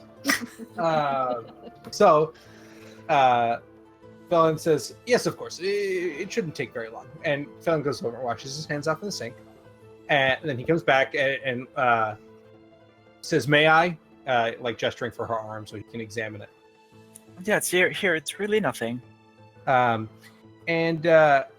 pushes her sleeve up a little bit so he can get a better look at it. And as he's examining it, he says, so did this happen at the odd party we interrupted the other night? It's just a little clumsiness. It's just helping the Lord. And... Right. And you fell into a cane. It happens all the time. You've seen me. It's a little bit hard to read. I'm a little bit clumsy. It's something that happens. Right. I mean, and I hold out my wrist and I'm like, you must have fallen in the most inconvenient way. And then I pretend to fall and then try to mime hitting a cane on the ground. And I'm like, see, it could happen to anyone. Really, it's nothing. It's just, it's nothing. It's okay. Right. It's nothing. Well, this is just my professional medical opinion, but it certainly seems like it's something. I mean, a welt like this you don't get from just simply falling. No, it's really nothing. It's just my own fault, anyways. It's your own fault. Why did you make a mistake? No, it's just I wasn't quick enough. Not quick enough. Lord Aiden asked you to fetch something, and you didn't respond fast enough. No, it was after the party, and it was after you had brought the books back. Right. And I tried to get them back in before you noticed. I really did. Oh. Felon gets a look on his face,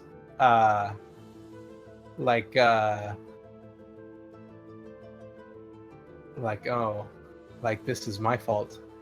No.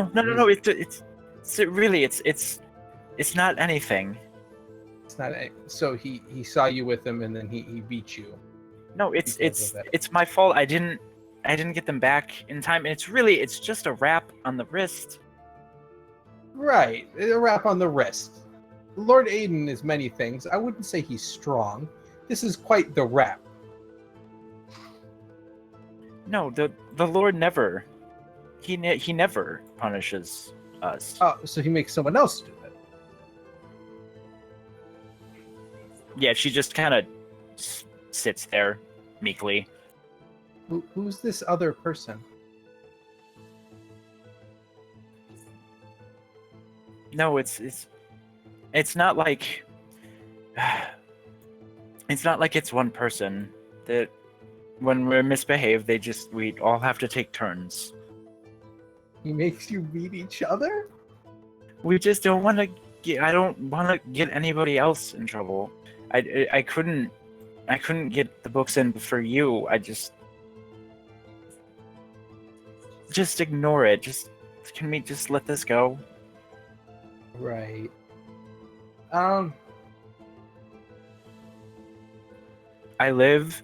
I have a place to live. I have things to eat. Right. I can help my other family members. Mm-hmm. Where are your other family members, Rebecca? I mean, he takes care of my family, so this He is takes care of your family. this is next to nothing. It's a very, very small price to pay, and it's my fault anyway. Right.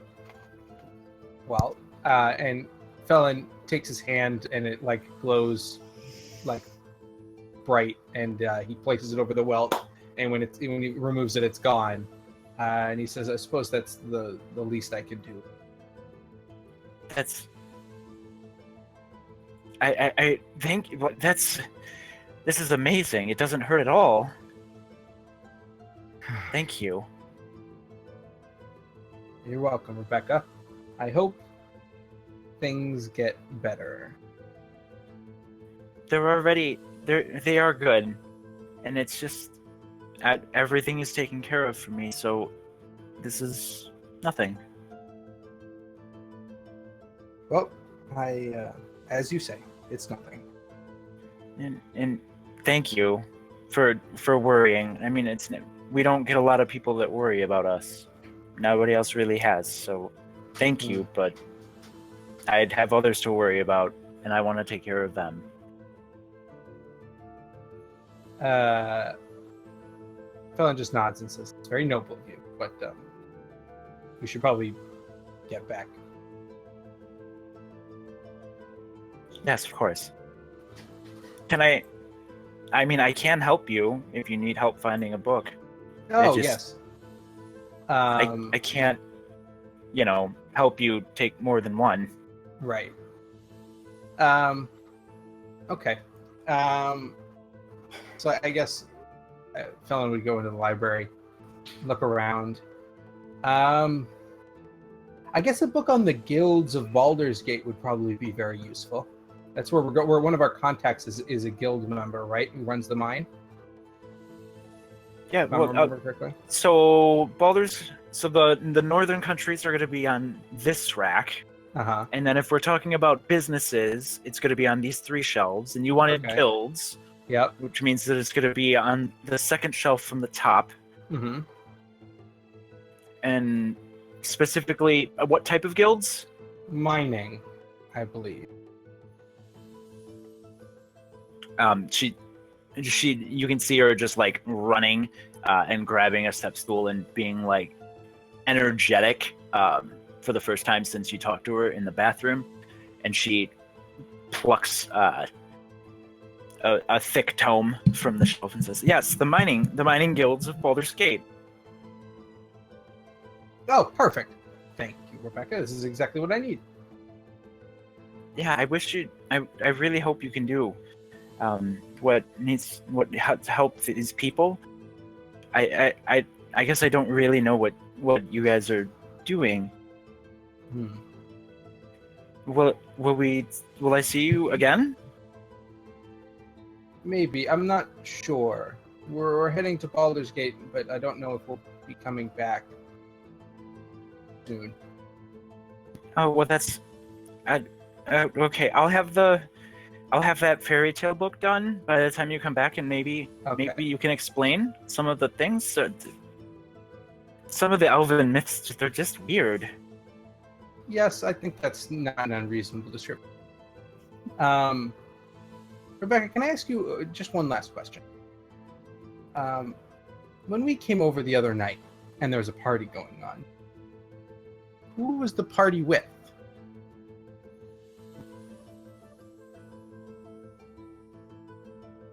Well, I mean, I didn't catch any faces. Everyone was masked. But there We were. didn't catch. It was lots everyone of showed people. up masked. There were lots of people. How many people? This is a small town in the middle of Alm. There's not many people. Could have invited, I'd imagine. I mean, he has parties all the time. Sometimes they have masks, sometimes they don't. And I mean, it was only 10, 12. I don't remember. Anything weird about any of the guests? Anything unusual? I mean, I'm not. We don't talk about Lord Aiden's guests. Like, I won't talk about you to anyone else. Right. And Felon's gonna look at her rather adeptly when he says this next bit. You say any of them seem rather, I don't know, orcish? What? Orcs? Here? Okay, that answers my question. No, there's no orcs around here. Well, there might be, but not for a while. I'm sure it'll be fine. Thank you, Rebecca. You've been very helpful. Yeah, of course. And she looks kind of just weirded out and like a little bit frightened as you're bringing up orcs. Don't worry. I'm sure Lord Aiden and the Helmites will be more than a deterrent for any orcs who might be around. But you've been very helpful, Rebecca. I hope to see you when we return from Baldur's Gate. Thank you again, and we'll talk later. I hope. Felon will turn and leave.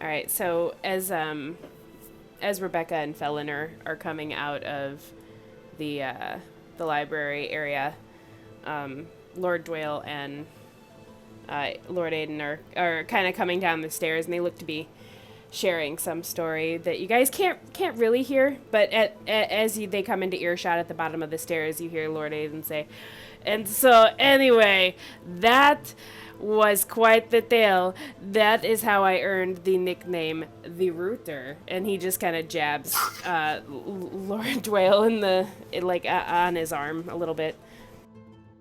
And Dwayne, you have a folded cloth of your choosing. It's very it's got a lot more embellishments on it. Like Lord Aiden seems to be a fan of cords and ties and things that are kind of unnecessary, and there's pockets, lots of pockets. I can see why they would give you that nickname, and that is just stunning. I cannot thank you enough for the garb. I only wish I had your tone. Your family is blessed with such dusky, wonderful skin that makes everything look warmer. I'm afraid on me it just looks austere.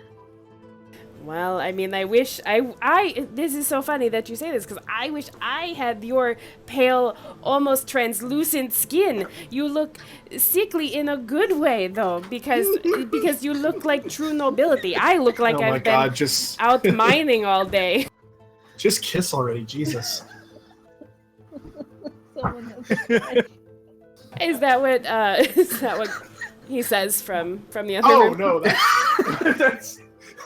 that's in my head, out of character. Or like Briseis might like lean over and like whisper like someone has a crush.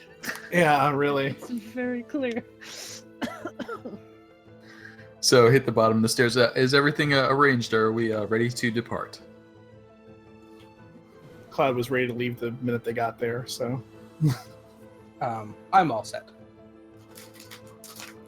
Well, my friends, I appreciate all your efforts thus far, and when you are ready to leave, please just send word, and I will have the cart and the men ready for you. Excellent, thank you.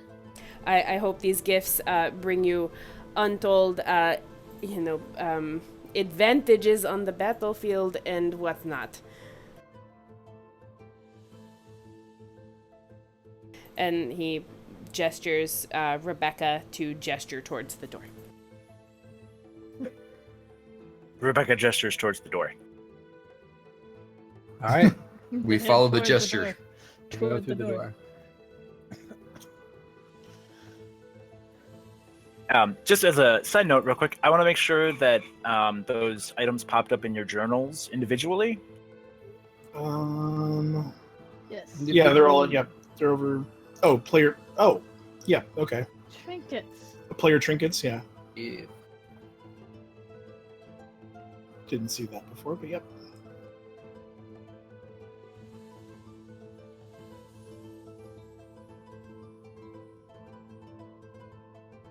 All right. So I think we'll take a little short break here. We are getting hit by Okay. like hardcore thunderstorms over here too. Oh, fun. So if Me too, we, man. okay, at Well, least, hey, at it least is Wednesday. You know what? Yeah, it's it really not- does seem to be like synced up with the game schedule. Jesus. Okay, like, not to get too real, but like 2 weeks. Yeah, was it 2 weeks ago? This area got record flood. Like this whole area was completely flooded out. Like Yeah, we had back where I was at, like in West Michigan, we had that line of storms came through. I think like it knocked out power to like big chunks of the city. It's insane. Like, Like and trees it's were only on down Wednesdays. everywhere. Yeah, I guess. Ah. Well, I'm further east this time now, so it won't hit if it hits us for at least a little while longer. It won't be like I'll be getting it just after you guys do. All right. Well, quick break, and it shouldn't be that Okay. bad. It's just the lightning. We got a lightning warning that's like 4 miles from your house. It's like, no, it's fine. It's just a All little right, fair enough. lightning. It's still good. In that case, I'm gonna go get some food then. Exactly.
There are other things with their own names.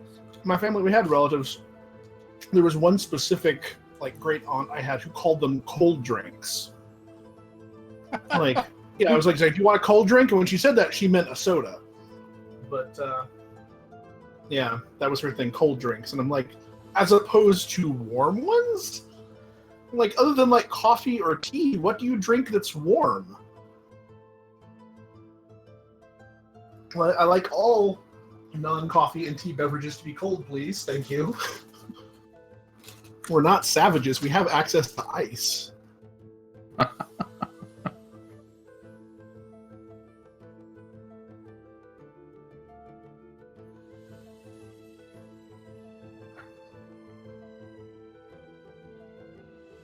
Did they stop the stream, or we just want to be back later? Okay, looks like they just paused. Oh, right. Sorry, I just got back.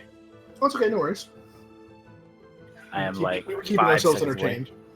Oh, well, that's always good. The burden is off of me.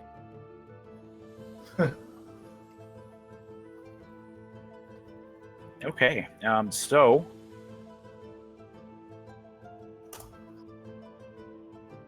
we just wrapped up with Lord Aiden here. So how do we continue on from Lord Aiden?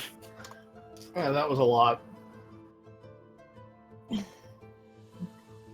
can't leave Lord Sexy Pants. I'm right here. Hey, watch it.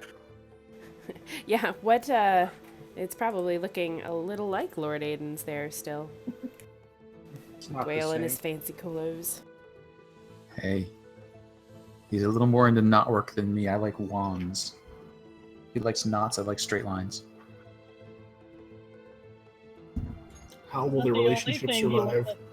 That's not the only thing he looked like he was into. Mm.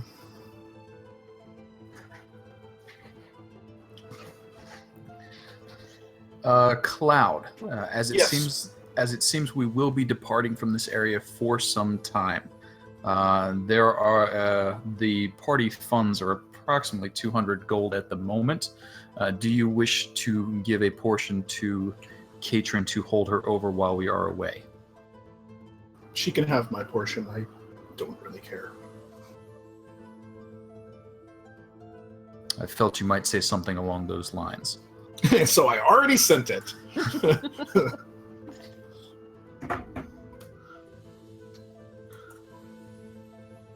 Yeah. So Dwell will give you 25 gold to give to her. Let you be the hero. Yeah, most definitely. I would, yeah, I mean, if that was the situation, I would definitely go and drop that off with her.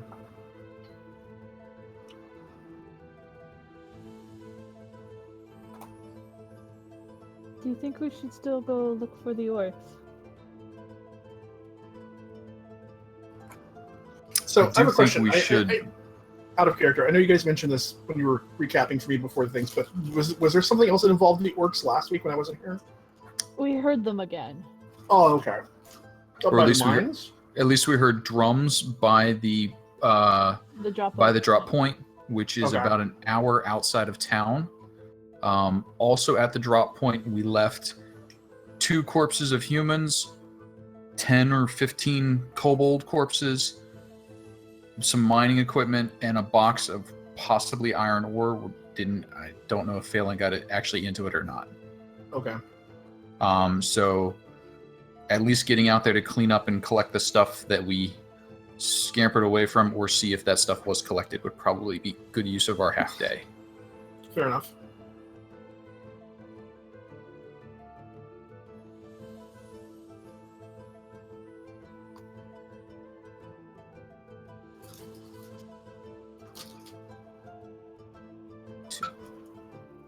Math is hard.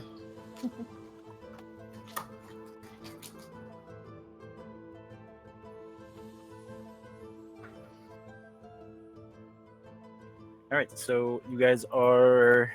Sorry, I didn't get a real clear indication about where we're heading. Give a little bag of gold to Cloud to drop off at Katrin. And then I think we're going to do the 1 hour trip out of town to check on the site of the drop point to see if the corpses and equipment we left are still there or have been gathered. Okay. As you visit Ketrin Cloud, she seems to be. You still see tear streaks going down her face, and her eyes are puffy. But she's put the needles kind of down, and she's taken a little bit more to picking up parts of the floor, but then like stopping and going back to knitting for a little bit. But as you arrive, she thanks you. This is far too generous, and I shake my head and I raise my hand to try to cut her off and like, don't, please. Just take it. Well, of course I will. And is there anything else that we can do to help? That I can do to help? I mean, kindness like this, it's a lot, and I appreciate it. I do need to get in touch with my mother and my brother. Yeah, did we say we were going to do the letters before we left today? I planned on it. Well, that was before like we knew that we were gonna get hauled off to. Well, assuming we go out and come back in reasonable time, we'll still have the whole evening. Okay. And elves don't sleep a lot. Right. That's fair. Yeah. Before we head up, because if we're going to be heading to Baldur's Gate, that's going to be a bit of a trek. So. Yep. All right. Yeah. Yeah. I'll just remind her and let her know that we're still planning to help her with that. Oh well. Come see us this evening. That will be at the end. Oh well, thank you for bringing this before. It's very nice and knitting for everyone. He gives a soft chuckle and nods and says, "I'll be sure to take measurements for you." Oh, I can just see all of the extra yarn hanging off her dwell already. As you leave, her face darkens a little bit, and right. She starts crying again. But it's quiet. There's not too much I can do about that, unfortunately. What we can try to do is at least offer her some degree of momentary financial security. Oh, thank you. So I'll head back to the group.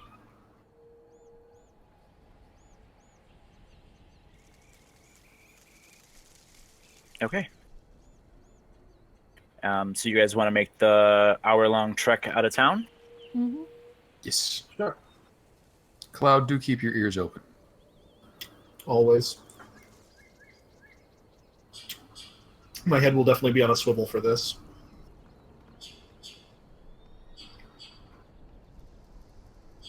Like I'll try to kind of run the point position, like scouting ahead and coming back and scanning the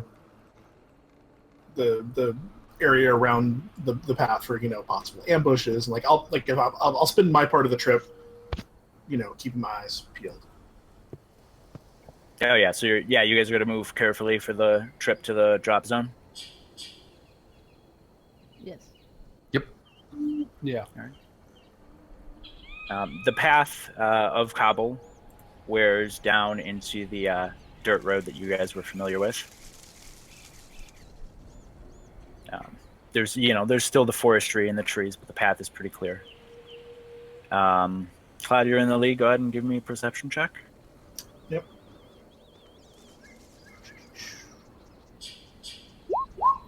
12. Not great. Okay. As you travel through the woods and on this path, it's it's a bright day. Nothing's really impeding your travel. And you make it to the drop zone, or this dead drop point.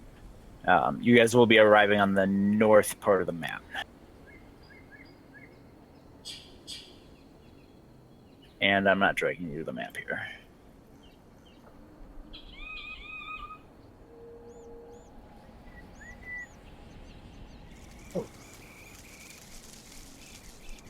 We left from there, right? Yes. Okay, yeah, at the south part of the map.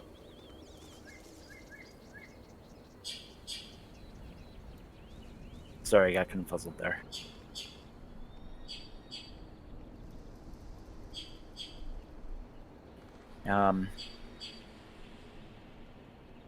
So as you guys roll up, go ahead and give me another perception check.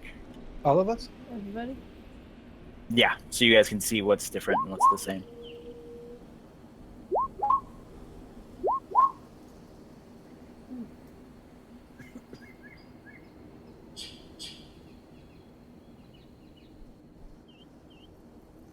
All right. So as you guys approach, you guys don't see anything different from a distance. The crate is still ledged up against rocks. In the river, the other crate is still pried, like partially open, from where the investigating was done. Hmm.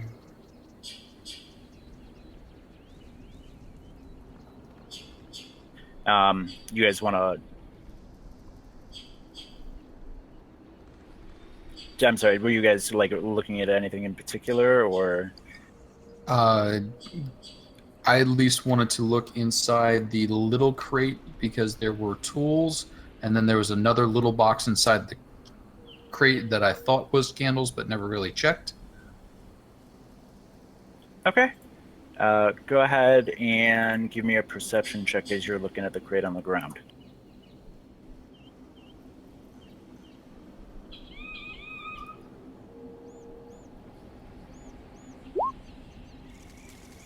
Okay. As you look through that area, you don't hear a twig snap behind you. Oh,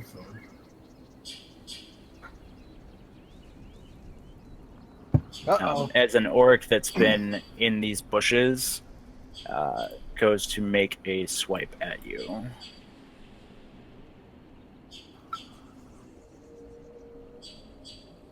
Saying, "They're here!" oh boy.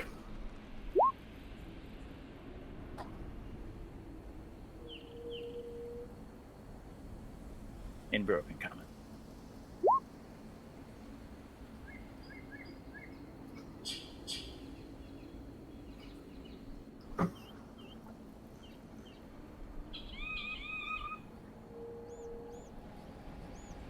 Okay, and let's have everybody roll initiative. That was 4 damage to me. Yeah. Okay.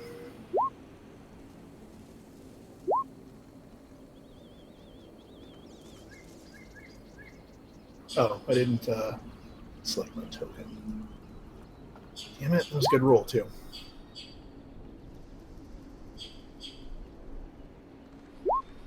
we go. Oh, okay. That works out either way.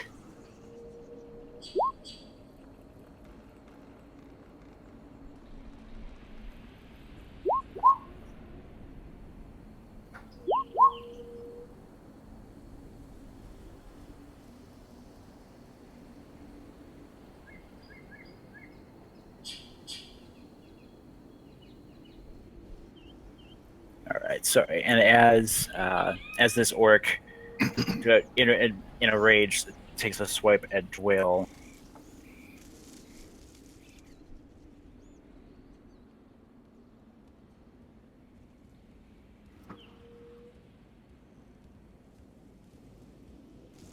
More of them pop out of the bushes.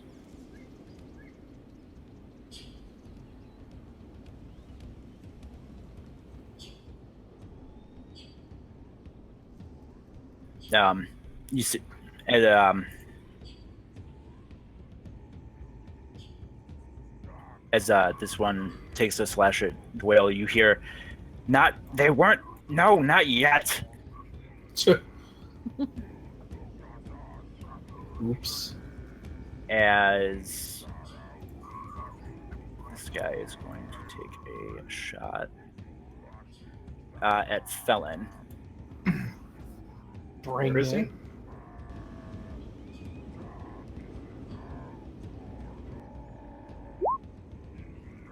Yeah. Nope, did that backwards. Just threw him. Short Oh, circle. whoa. Okay, I had lost connection to the server for a second, and suddenly, like, everybody appeared all at once. I guess my connection was lagging out. Sorry about that. Here we go. Well, And he's clearly off-put by the fact that one of his friends went in first instead of letting him go first. So, going wide of Felon, Cloud, we have Oryx out of the bushes. Yep, okay. Do the bushes, would they count as difficult terrain, or... Yeah, Just- I mean, in between them would be okay, like the differences in between these two bushes. Okay, But yeah, going through them otherwise would be. okay. Goodness. Okay, so the one that was all the way over to the left was the one that shot at Felon? The one with the bow, yeah. This one here? Yeah, correct. Okay. I didn't see if I was just missing another one with a bow somewhere on the map. Okay. Well...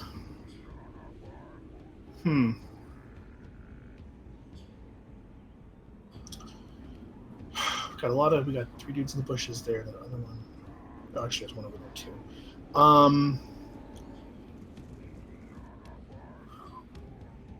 Did the one hit Dwayne, the one that was in the bush there? Yeah, he had a giant axe. Okay. Oh, okay. Yeah. In that case, then I'll definitely rush into his defense then. 5, 10, and I guess another 10 would be 20. So I'll roll up into that spot, and I'm gonna take my regular attack and then my follow-up unarmed on that one orc. 22. So he is very surprised to see you, and you hit him square away. He's just not expecting anybody else from the other side of this bush. All right.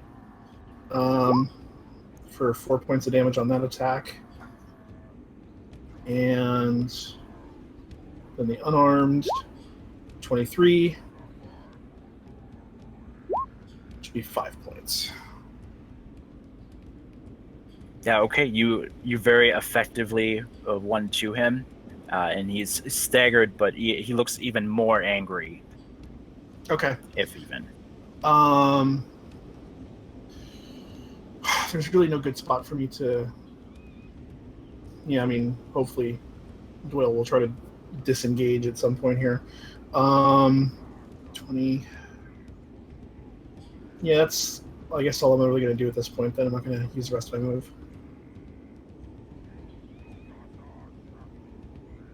So, I'm done. All right, you see Felon arrows whiz by you, and Cloud runs to your side. What's the deal with this gentleman right here? He's a little bit hard to see, but it looks like he has more decorations than the others. Right. So I think I'm going to do 2 things. I'm going to cast Bless on everyone. What's the range on that? Oh, 30 feet. Yeah, 30 we're definitely feet, we're yeah, all so we're all good. So remember those D4s. Right. And then I'm going to drop my spiritual weapon. I didn't mean to click that just so early, but right behind this big dude over here. Oh, I'm sorry. No, yeah, spiritual action is a bonus action to cast. Yep. Indeed it is. Is it? Yep. So yeah, I'm gonna drop it over behind this guy and try to smack him with it. Me too. I am gonna point out, and it's a little rulesy, and I'm kind of sorry, but not. You can only cast one spell per turn unless one of them's a cantrip. Yeah, I think that's true. Oh, ooh, I was unaware of that. Yeah, even if it Then- is a bonus action to cast a spell, you could do other stuff for your action, but I see. I was Yeah. unaware of that. So then I will stick to bless then, and I will not do anything else. You can Sacred Flame them, I think. Cantrip? No, Sacred Flame's a one action to cast as well. So both are Oh, an gotcha. action. Yeah. Yeah, the only reason I could have done Spiritual Weapon is because it's a bonus action. Gotcha. Never mind me. But nope, that's all I'll do then. All right. The fancy garb, seeing that it looks like you're helping out your friends. So I have to pull up his spells here. oh boy.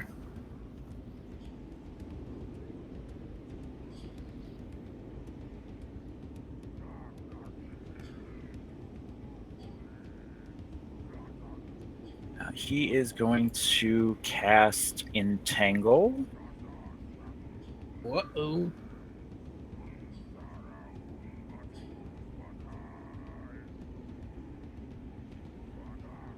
He's not going to be able to get all of you.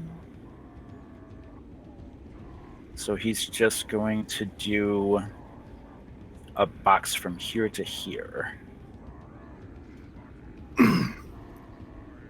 So just gonna get everybody but Briseis. Yeah, he's sees this opportunity, seeing all of you grouped up, and he starts channeling energy from the earth, and it looks like these bushes are actually trying to rope out and grab around you.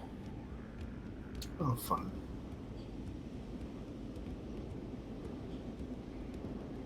So if everybody can give me a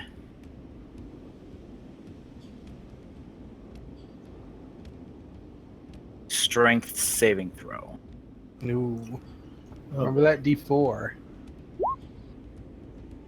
Oh, that's a really good thing I didn't have disadvantage. Ooh. Dill, you want to add the D4, see if it makes the difference? wow. And I'm the one who has the 8 strength. You have a +1 bonus to your strength save at least. We have a Well, -1. Yeah, it was because I get strength save proficiency for my class, I believe. So that +2 negates the so I'm at a total +1. But yeah, you get a 17 off that. All right. So Dwayne, you will be restrained as these bushes just rope out and grab around, and then they seem to like dig up out of the grass, and they make all of the area difficult terrain. I will draw a box.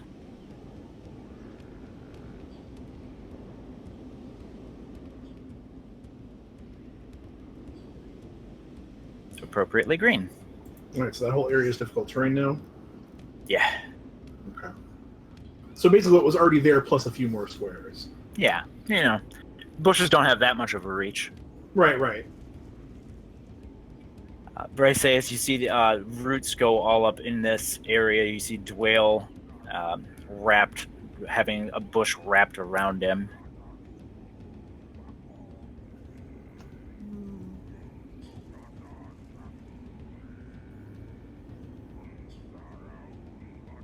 What I I was hate the going great to do, I outdoors. realized was actually the wrong spell level because I misread something, but so I can't do that.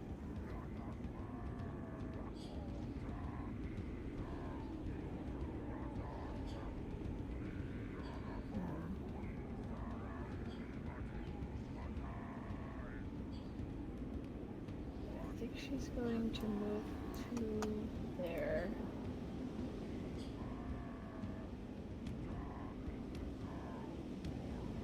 Does that provoke an attack of opportunity for this guy? I don't think so.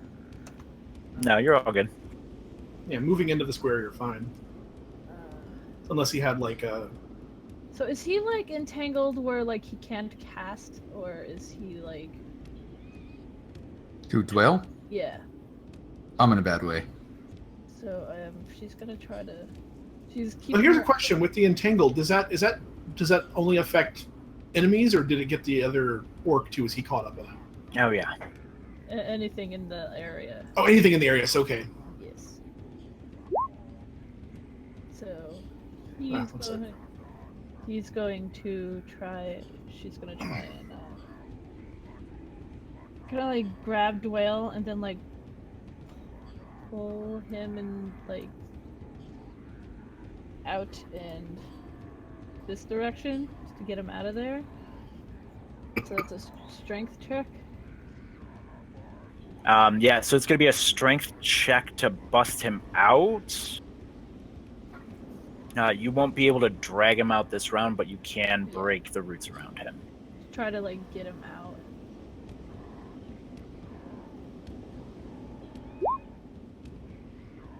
Not so much. Don't forget your D4. Yes, there's Oh that. yeah, that's true.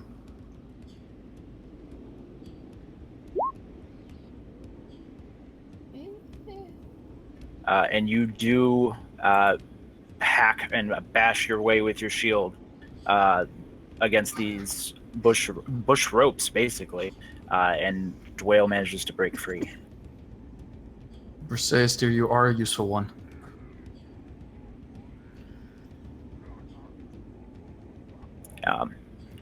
And these orcs are... This orc is not happy about getting stuck in these roots. Well, I was going to say, the other one didn't seem happy that he blew their cover early, so this is his punishment.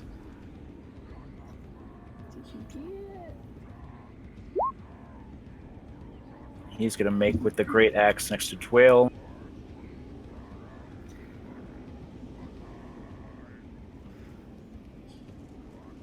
Sorry, I have no idea. No? I'm assuming no.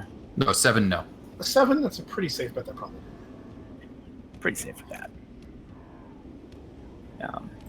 This orc, seeing as there's awful terrain, he looks at these bushes and says, well, I guess. Wades on in. You see, none of them are like attempting to grab his ankles. It's just like he's trying to walk and not roll his ankle. And looking between the guy in really heavy armor or the guy who's wearing some cloth, he's gonna try to hack his great axe at Cloud. Sure. Yeah, that's a hit. Of course it is. 5. Okay.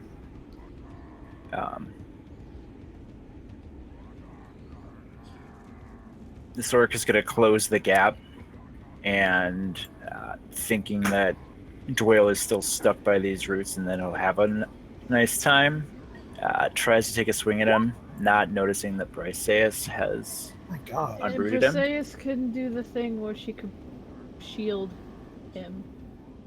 I can impose disadvantage on that attack roll. Which is still a 17. Yeah. I will react with a shield spell and bump the AC up so it's a miss. This furious. This guy is absolutely furious. He knows he has a really great axe strike, and then Briseis just knocks him a little bit off balance, and this energy shield that comes up off of Dwayne and just hating the fact that that was his, and you wrecked it. Oh boy, this is getting. Now. This orc, just seeing that everybody else is angry, just really wants to hit something, and it turns out that Felon is the closest thing for him to not hit. And that brings us over to Dwayne with a snarling orc in his face. There are many snarling orcs. Oh yeah, there's like 2.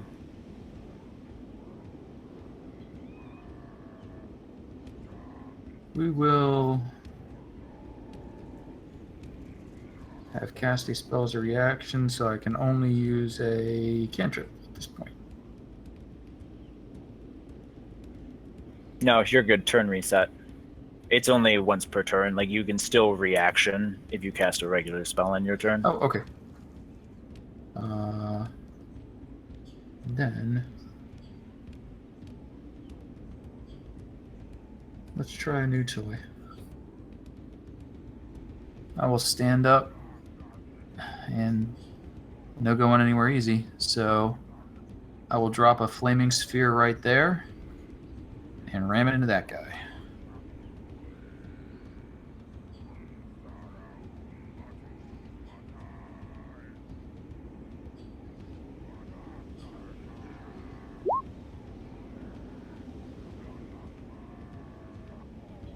So as you're casting in this entangled spot, the shaman, he looks at you, just not even conceiving that you can cast still with all of these roots around you.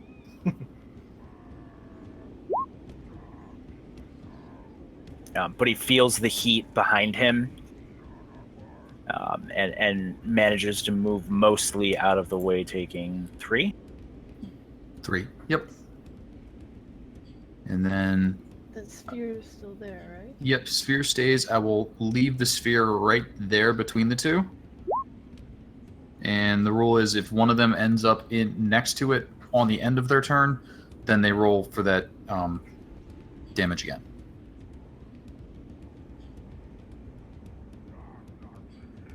And that's it for Dwell.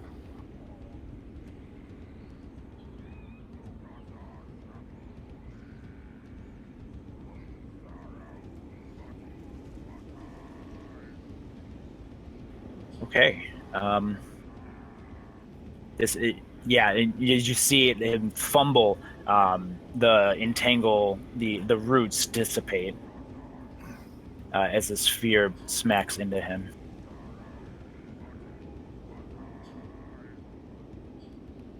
And from the bush, you hear a snarl and what sounds almost like a point. Does anybody speak Orc? Nope. Yes, I do. Felon, you hear, "Kill the clothy ones." Uh-oh.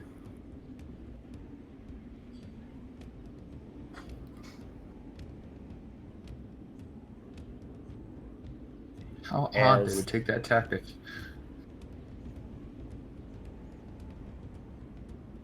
As this scout tries to put 2 arrows, looks like they're going towards Dwayne. God damn. I don't know if I can. Yeah, you're not close enough. No. But I mean, like, a creature attacks a target other than you that is within 5 feet of you. You can use your reaction to impose disadvantage on the attack roll. It doesn't. Basically, say that. you'd have to be adjacent to Felon for it to work. I thought he was shooting at the whale. Oh, did you say Dwayne? Yes. Oh, yeah, no, you would definitely be able to impose Oh. disadvantage for that. At least, Yeah, for the first one, absolutely. and like ping it off. Yeah. I'm sorry, I thought he was shooting at Felon again. Just throw her shield up to try to block the arrows. They would both miss because I have shield until it wraps to me again. If they both have disadvantage. The first one does, the second one does not. So What's your AC with shield? 20. Oh. Yeah, the second one does not have disadvantage. Yeah, it just says I just need to see both of them and be standing next to whoever I'm protecting. Yeah, I did a little I remember you brought that up, Bryce, and I did a little editing simply because, like, the way they had it worded was ridiculous. This makes a lot more sense. Yes. And this morning started out so well. Yeah, he's just sees the first one bounce off of Bryce's shield, and then bounce off of yours, and adjusts for the second one. Can you give me a concentration to keep your sphere going? Oh, sure can.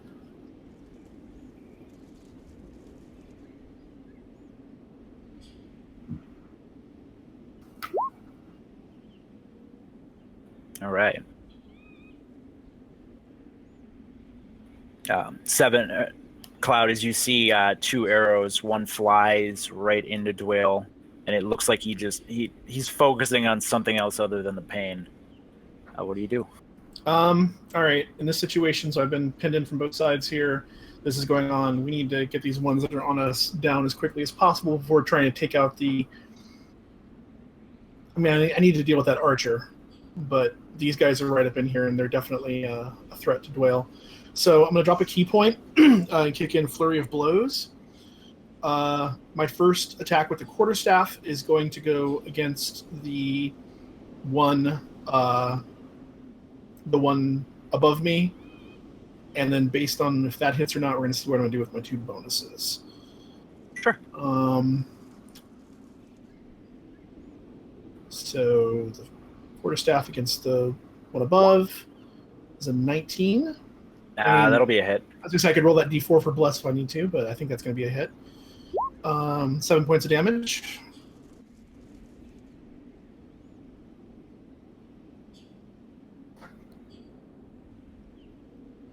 Sorry, hold on. Super lagged out. No worries. Yes, as you start to channel your inner strength, this quarterstaff below strikes true, maybe, because he's distracted a little bit from Dwayne. Mm-hmm. But he falls down to the ground. Okay, perfect. So with my 2 bonus unarmed attacks, I'm going to direct both of them at the one below me. And I'm going to go with the first one, 23. Yep. 4 points of damage. And then with the second one, 15. I'm going to roll that d4 just to be safe. So 19 total. Yep. So that's going to be 6 points of damage on that. And then I'm going to use my Way of the open hand technique. He needs to make a strength save, or he's going to get pushed 15 feet away. Or 15 feet? Yep. Monks are insane. That's ridiculous. It only applies to the blows that happen if I kick Flurry of Blows. And if I just use my regular unarmed extra attack, I have to spend the key point, basically. And that's kind of what this guy, like, when you turn around and hit him twice in the chest, yep. He just kind of looks at you like you're ridiculous. Like, I don't understand how that happened. I was over here and I was hacking at this guy in armor, and now I'm getting kicked in the face. Right. Did the entangle drop? I saw the box is gone. That's correct, yes. Okay, cool. So I've got his attention now. That's good. And then with my move, I'm assuming he made the strength save. That's a good point. I don't know what we have my DC. So it would be 8 plus my wisdom bonus plus my proficiency. So 8, 9, 10, 12. Yeah, he definitely made that. And so now the one that's above me isn't there anymore. During my move, I'm going to shift my position over here, not disengaging with him. Trying to draw his attention away from Felon if possible. And that's going to be my turn. Oh, I need to mark off a key point for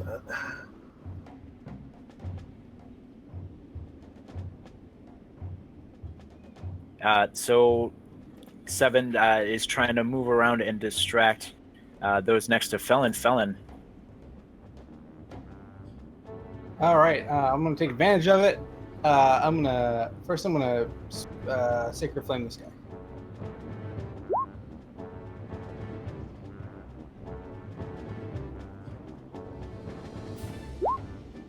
Oh, you Damn. jerk. If it's a mook, it passes Sacred Flame. And then, because I'm so angry at him, I'm going to summon my spiritual weapon right there and try to smack him with it. For Doing the inconvenience. 2 spells again? No, this Oh, was Sacred Flame's a the cantrip. That's right. That's right. I forgot about that. I learned my lesson the first time. Oh, that's not gonna hit though. Wow. Oh, you still got Bless. I'm not blessed. Oh. You only. You're you guys right. have You're hashtag right. You're right. blessed. You're right. You Yeah. were too far down. That's right. My bad. So this orc snarling and just generally being angry because you're in front of him. He sees you try to, call down the flame, and he's just like, no.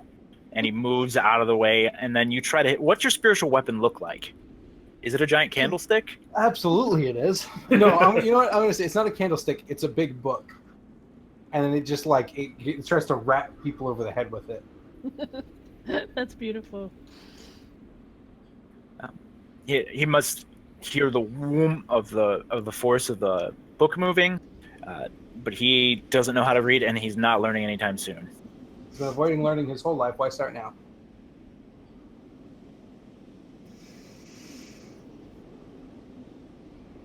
All right.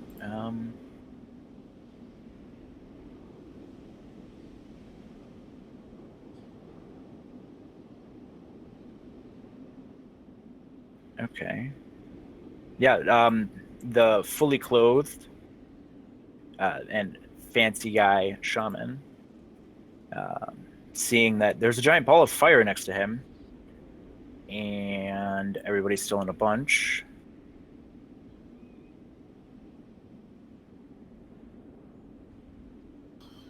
Oh, we're gonna have to deal with that sooner rather than later. And seeing as you're all still grouped up and still next to bushes that he made come to life, is going to cast another Entangle. Fun. So strength saving throws. Is the black circle, is that the sphere? It's not a saving throw. Yeah. Should have said nothing. 16's good. I have to actually Yeah, the saving black throw. thing is the sphere. Yes. Okay. There we go. Well, Don't forget to add your D4. Yeah. I don't think my D4 is going to help me much, I'm but gonna add mine thanks. too. Let's see how that goes. Uh-oh. Yeah, 5. There we go. And he is locking up.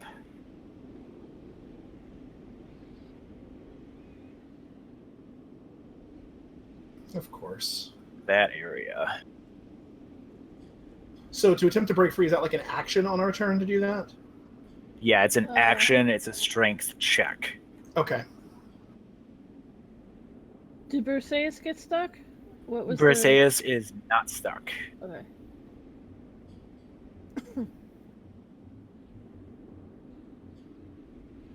And as these roots pop up around you, you see the shaman also. His quarterstaff becomes. It looks a little bit stronger. Briseis, it looks a lot like when you enhance your own walking staff. And seeing all of your friends get wrapped up and seeing his staff act a lot like yours, what do you do?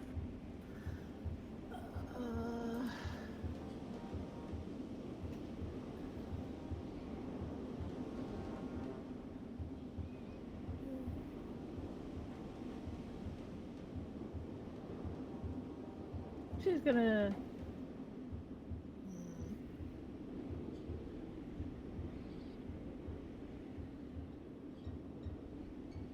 Grunt.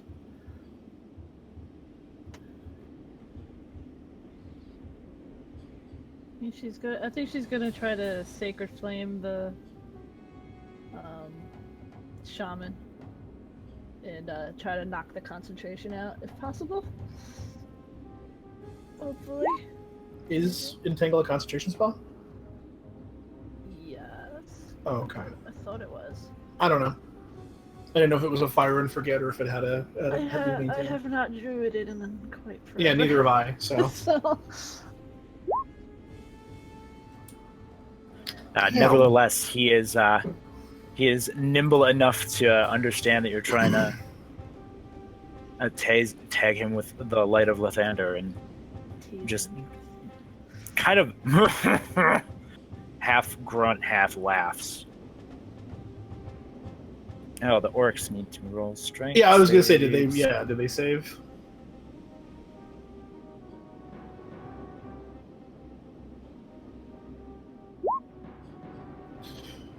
Good lord. All right, that would be the one in between Felon and Cloud, going Sure. top to bottom, and then the other one. Good lord. Oh my god. All right, so Felon is also.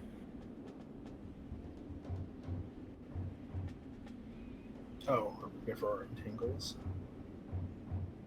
Yeah. They definitely respect the guy who's been shooting arrows, and they both move to hit Cloud. Of course. Here's where I die. Oh, maybe not. 18 They have advantage? restrained. Oh, crap. Yeah, that's a hit. Oh my god. Oh, well, okay. I'm down.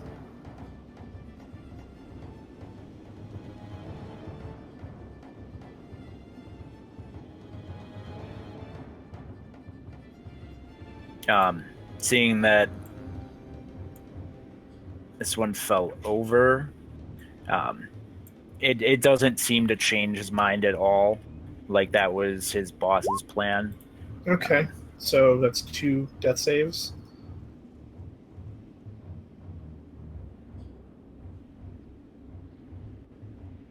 Oh, it's a crit. I'm dead. No, crit is just, it's 2 death saves. I thought of just the attack if I was down was 2 death saves. I thought a crit was like an extra one. Well, regardless, 2 or 3, it's up to you. Let me know.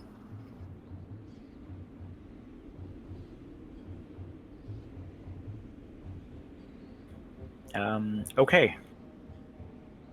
Orc on the backside, up top next to Bryceus and Dwale. Seeing as Bryceus is the only one active, he's going to change his plan to try to hit her.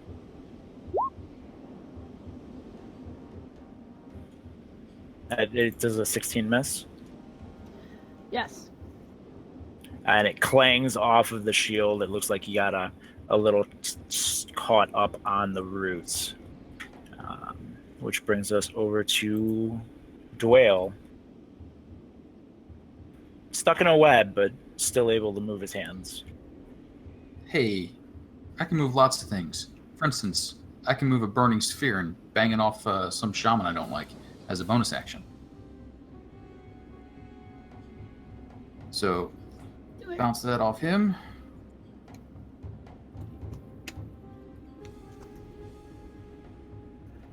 And that'll be that.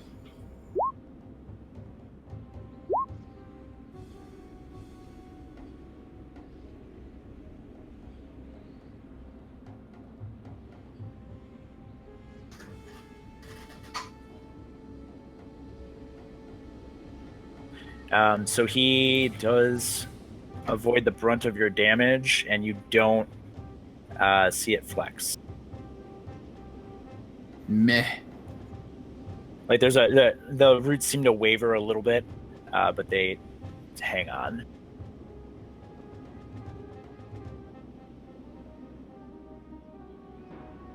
And then for your regular action, strength isn't my thing, so I'm gonna try and hit him with a firebolt. Struggle my way around so I can just look at him and shoot a blast of flame at the little bastard. Big bastard. Giant. Horrible bastard.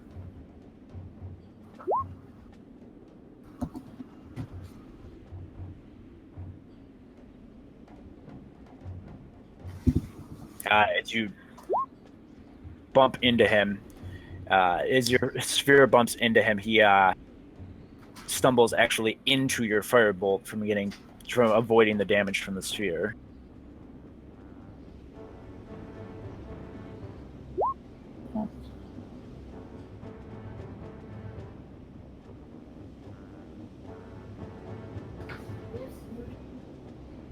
As you hit him, he seems to be genuinely concerned about the tribal gear that you burned off of his clothing. There's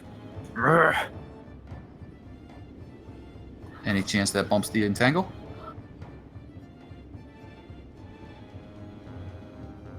no, as he still hangs on to it. Troublesome fellow. That's it for me.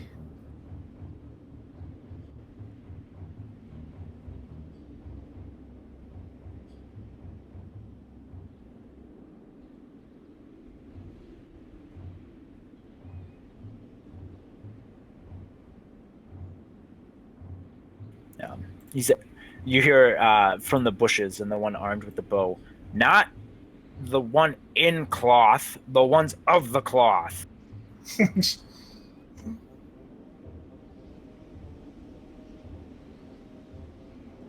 And he goes to shoot at Briseus.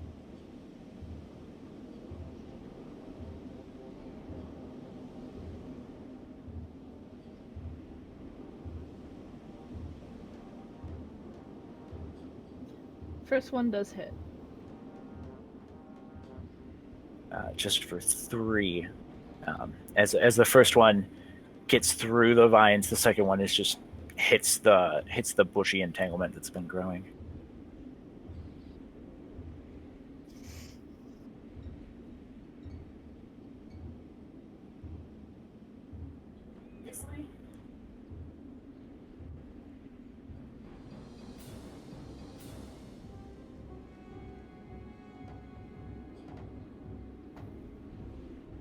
So as that orc shoots at Briseus Cloud, Mm-hmm. you have inspiration. Yeah, I know. I was already planning to do that because I don't need to take a chance on the dice screwing me for this. So it's my. I mean, they still could. Don't be Where too is my hasty. cursor? Oh, please don't tell me my mouse is dying. It might well be. No, the batteries. That's weird. Okay, hold on a second. There's so much symbolism here. Yeah.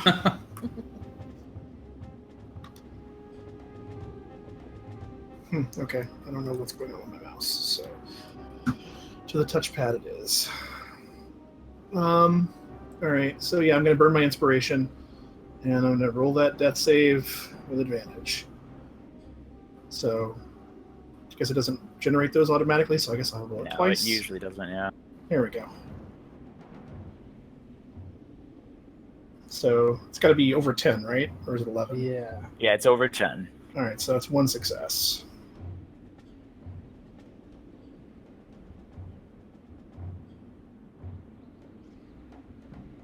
All right. Okay. All right. So here's what I'm gonna do. First thing I'm gonna do is I'm gonna cast command with a 2nd level spell slot on these 2 gentlemen right here. So if both of them could make me wisdom saving throws, I'd really appreciate it. Wisdoms, yeah. Yes. Yeah. All right, and I apologize. I did miss the ping. Which 2 gentlemen? The 2 in between me and Cloud, these guys right here.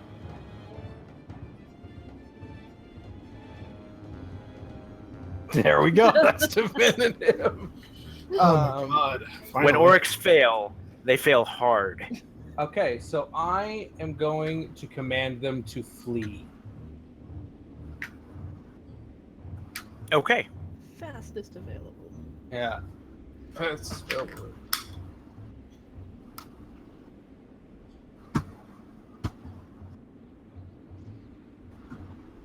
There's that nice river there that could take them away really quick. Yeah, that'd be great. And then I'm going to move my spiritual weapon 10 feet to there, and I'm going to attack this guy with it. Okay, he is getting weaponed. Yes. Okay. Mouse seems to be working, and for some reason, Yeah, the thing there I've we been go. using as a mouse pad this whole game tonight, it just wasn't registering the mouse on it anymore. I hate that. I moved it to a different book, and it's working fine. So assuming the 23 hits, if it doesn't, we're in real trouble. It's 8 force damage. Your 23 is a great successor. And this book just thwaps him upside, and he... Take that. Is the book in Elvish or in Common? The book is in the language of whoever it's smacking, assuming I know it, just for fun. You hear On the front- miscellaneous insults come out of your And the book. front and hit him upside Orcish the it head. says "fuck you." Wait, who did you hit with it? Was it the shaman? No, I couldn't get to the shaman. I wanted to. I could hit Okay. this guy though. Okay. Speaking of shaman,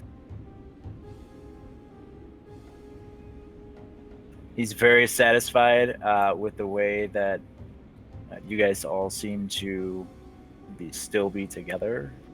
So he is...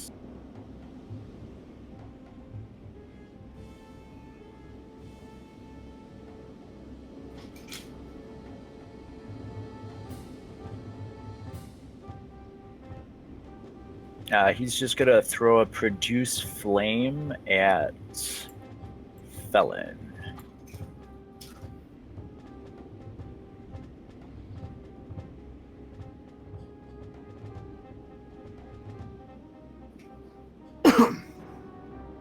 Nope. I'm assuming 11 doesn't. No, it is not. Seems like he's spending too much time making sure that you stay in the roots as opposed to hitting you with the actual flame that he's using. And with that grunt from the back of you, Briseus, what do you do? Ooh, hang on. Foolish Shaman did not move. Foolish Shaman burns. All right. If that breaks his concentration, I'd really like that a lot. No. But he does take damage. How much damage does he take? Hang on. I gotta hit the button. Save dexterity for half of that.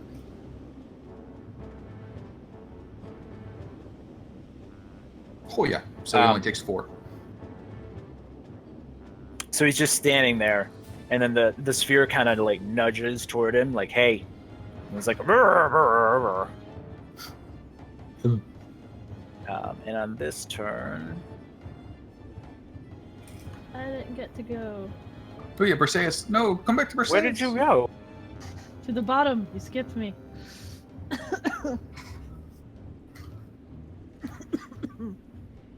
There we go. She is going to swing around, try to bring her walking stick like up right under the orc's jaw, hopefully cracking it. Oh yeah. Eh. Why would you do such crap damage? So your staff is well mannered and very polite as it touches the orc in the jaw. Whack. Seems to kind of lift his head up, and he's paying a little bit more attention. All right. So that's Shillelagh. Any bonus actions?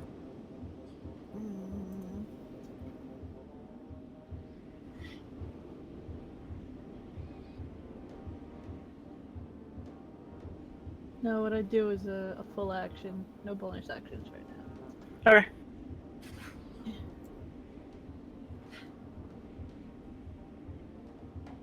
Okay, and that brings us to our cowardly orcs. Well, 2 of our cowardly orcs.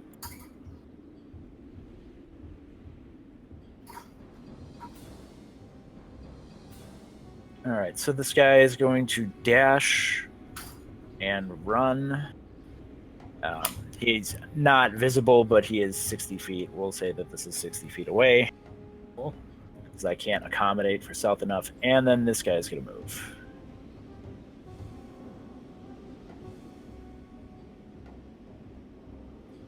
The orc at the top, seeing that he is no longer has any friends next to him, and the shaman and the other guy have not been next to him the whole time, he's going to disengage. They can do that. Yep, he's just gonna make sure that he doesn't take any aggressive hits towards him. As he's still snarling, but he's like, and he just kind of backs away.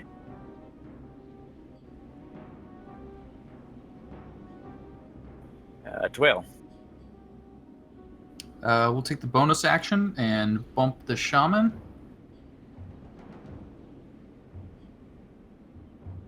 Remind him that flaming sphere exists.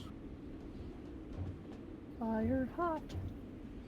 Oh ho! So he takes 9 damage. Fire indeed hot. And ends up immolating in the fire. Thank goodness.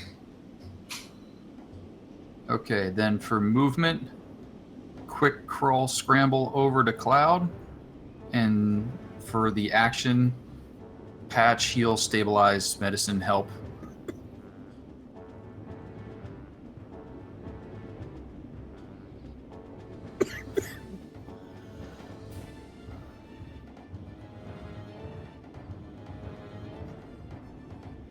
You know, if I'd rolled better than a 1 for my hit points for the level, I wouldn't have gone down in that hit, hopefully. And here we are. Dwayne trying to shove fingers into the bleeding parts like he's seen Felon do. It's like, this is how it works, right? This is how it this works. is totally how it works. Well, let's see if that's how it works. This is a medicine, yes? Yes. Come on, medicine's not that hard. Is it? Do I get a D4 on that one? It's attacks and saves. Attacks and saves, so no. It's a 10 to stabilize, so... Oh. Stabilize. So I am stable now? Yes. You are no longer required to make death saving throws on your turn. Yay for that. You hear Dwayne just like shoving leaves on top of him. I thought we had clerics.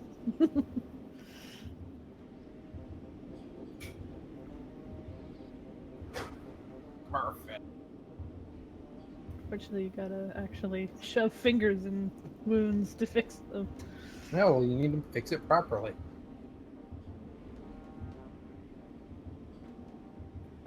So seeing the guy who was keeping everybody locked into place go down, and then the locking into place not happening,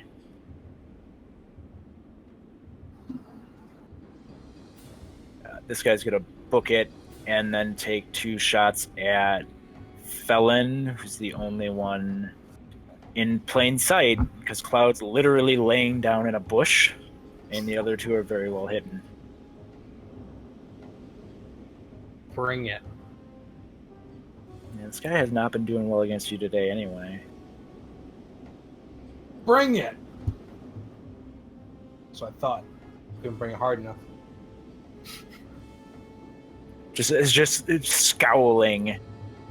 Just cannot Maybe draw a hold off bead on it at all. Maybe hold off being cocky till we at least outnumber them. I mean, yeah, those guys are coming back, but it'll be fine. Punch. So 7, you're taking a nap. Yep. At least I'm not bleeding to death now. Sentences normal people don't have to say every day. Yeah, generally. Brought over to Felon.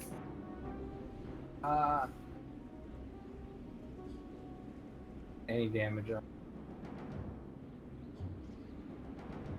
All right. Here's what we're gonna do. So I'm gonna move my spiritual weapon from here, feet over to there, so I can smack this guy with it. A bonus action. That's not a hit. Hopefully, I'm going to point finger at this guy's general direction, and a bolt of white light is going to shoot out of him, and hopefully it's going to totally miss him. It's going to go real wide. That was not a productive turn, unfortunately. He kind of laughs, chuckles a little bit, and he points at his bow and says, "You want try?" And he says it in Orc. Say, try and shove it up your ass, and then I'm not going to move anywhere. Actually, he looks really puzzled. Maybe it's maybe there's something in translation or the accent. Briseus.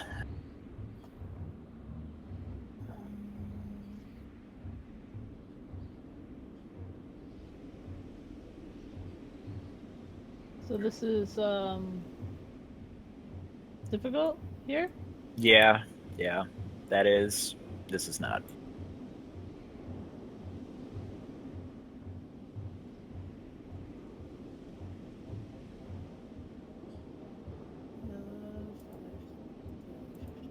Yeah, she can move that. He's gonna go around, run this way, try to club him again before he gets anywhere. And not so much. Seeing you close the distance, he's visibly concerned. He just spent his time getting away from you, and now you're chasing him. So he's kind of snarling and you trying to use his sword as like a defense mechanism, and your staff just goes bouncing right off.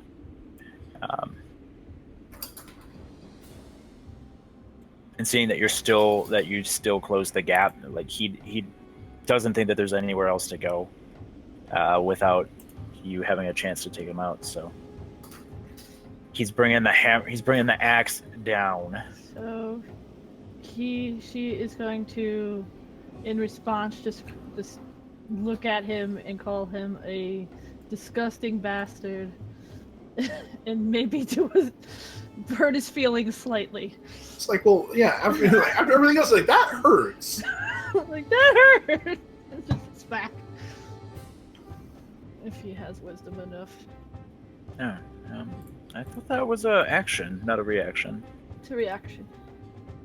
No, because I did the, it's because she's a tiefling. It's the alternate tiefling thing, so it counts as the reaction. Oh, instead of Hellish Rebuke? Yes.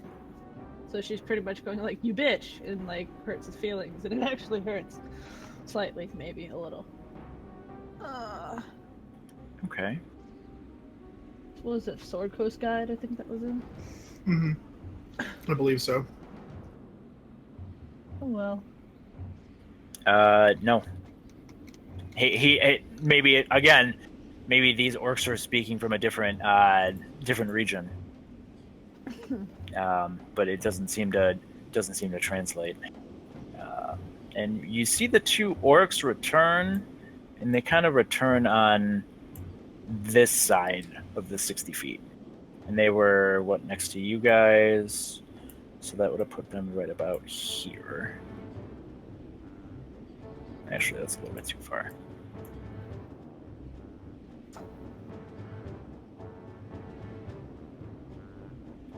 Dwell.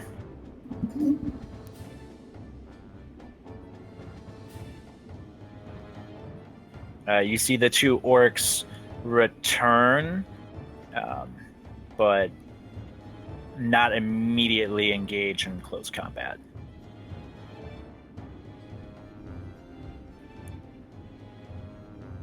You're muted. I am. Bonus action, I'm going to ram this fellow with the flaming sphere and put a flaming sphere on top of the wooden bridge and see what happens.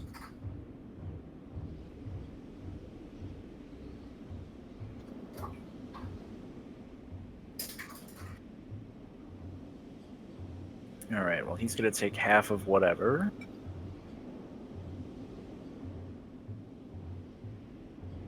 So he'd take his half 8. And then maybe I'll be lucky and drop him in the ocean.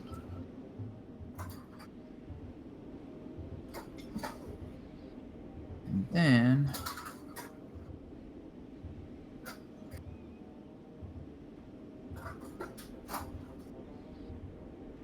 for my action, I'm going to try a sleep on those two fellows over there.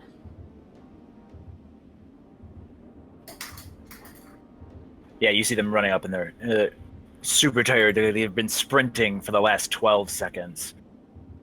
Well, let's see if we can make them keep sleeping. And I will do that at level 2.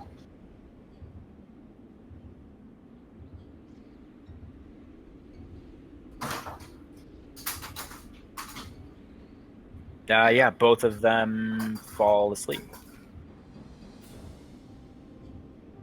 Awesome sauce. And then I am content with my spot in my cozy bush. So that will be it for me. Sleep. Sleep. All right, so we got this orc scout, and he's on a bridge. Apparently that spell makes things that are not worn ignitable, so this bridge is on fire.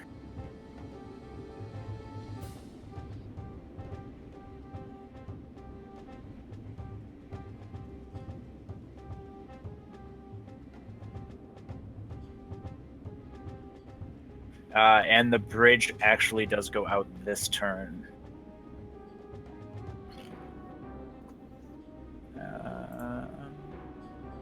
So as you see the sphere come over, it lights the bridge, starts to light the bridge on fire, but where it's concentrated from, it starts to immediately crumble.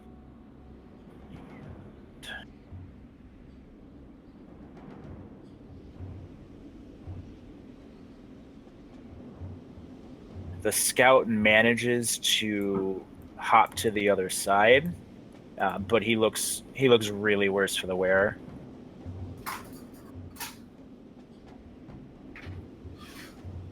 And he's just gonna book it 60 feet.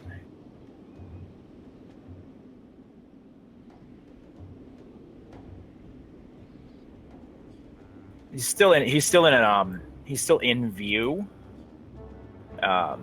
Because there's not much cover around him. But he's just out.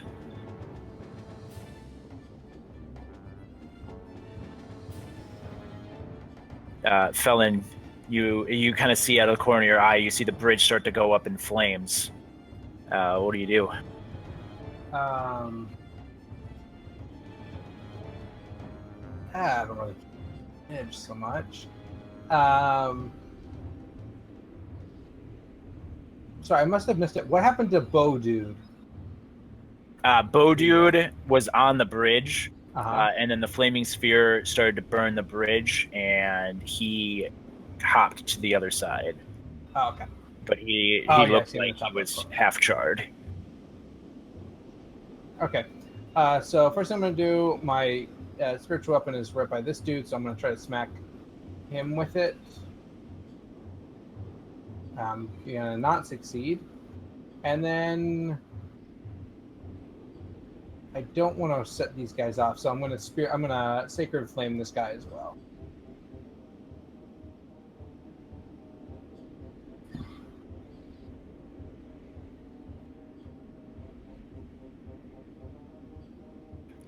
You kind of see him duck out of the way of the book, which was exactly also where you were pointing your sacred flame.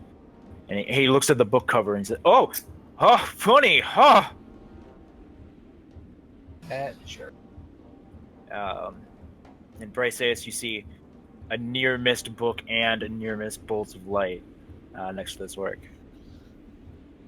Okay, quick question, because I'm fuzzy on the rules with this. With like, if I try to trip him, or like knock him over, is that an action, or could I use my movement to do that?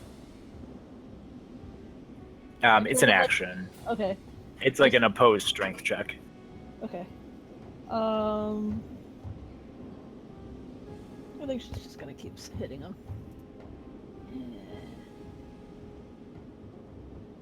Or not. Did not go well. He sees that you're kind of debating between what to do, and he takes advantage of your hesitation and steps out of the way. And she's gonna scoot this way just in case someone wants to fire things at him and not be in the way. She doesn't want to accidentally also get set on fire.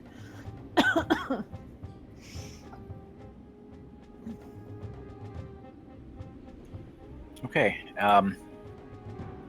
So, I mean, seeing that his only way out has been burned, this orc just says, "Murr," and he just rages, and he can't. He has no escape, so he knows he's gonna die, and he just wants to take someone with him. And he's so desperate to just hack a huge slice out of you, Briseis, that he just plants his great axe into the ground, and he can't. Like it's stuck, like immediately stuck into the ground.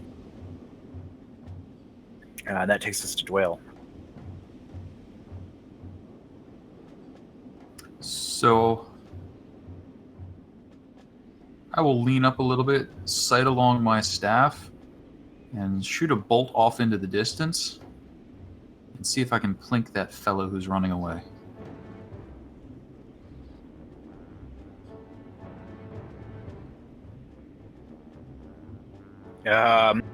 Well, that's a hell of a shot. That would be.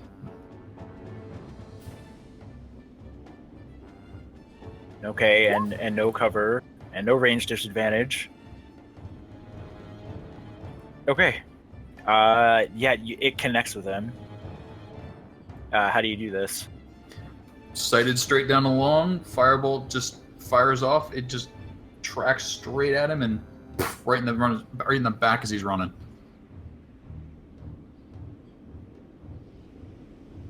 You see him. He thinks he's home free, and he's just and you hear like just kind of a growl as he falls down. Maybe with hope in his eyes.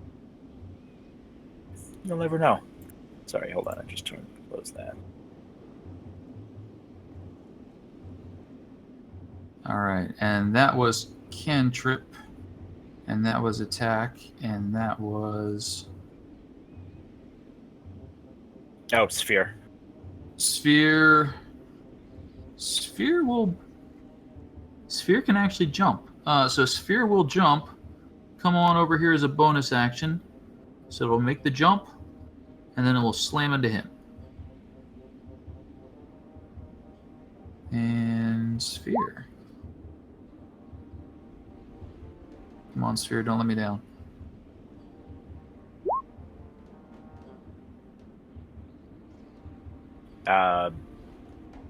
So Briseis, as you watch this orc try to grab his great axe out of the ground, and this sphere just jumps behind and slams him in the back, he just kind of emoliates, and all that you see left is the great axe that he was trying so hard to pull out.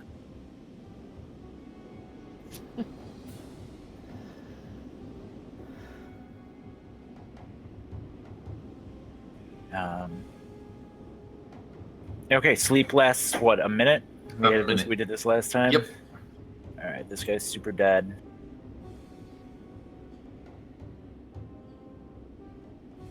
So, Felon.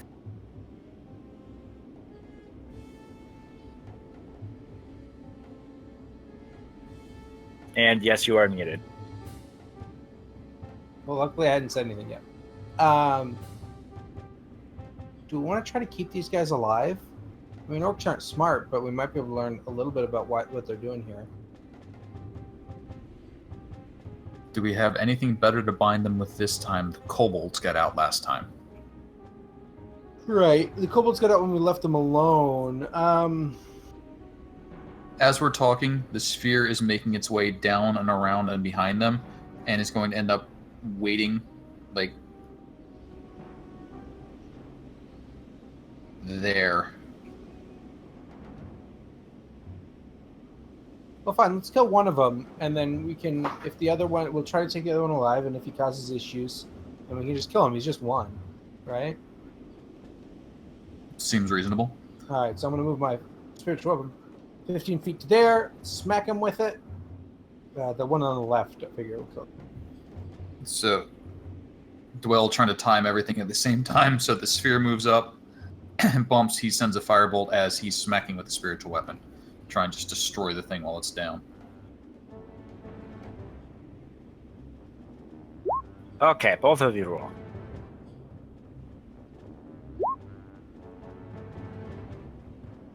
Please don't kobold it up. I like rolling ones. Hey. Check out the ones.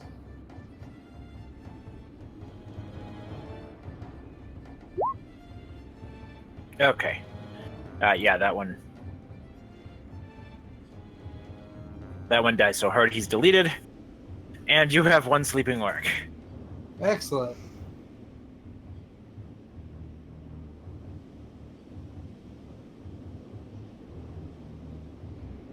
So let's tie him up. And then. Could one of you two see the cloud? Either of you? She was already on her way. Okay. I thought this is what clerics did. It's cool. I'm fine here. Just lying in a pool of my congealing blood. And leaves. Yeah, don't forget the leaves. And the leaves. All getting stuck in my fur. Well, I didn't want to get the blood on my fingers, so I put the leaves over my fingers before I was honestly shocked that you would be able to overcome your disgust of getting dirty enough to actually try to staunch the bleeding. Well, that's why there's leaves. Yeah, I guess.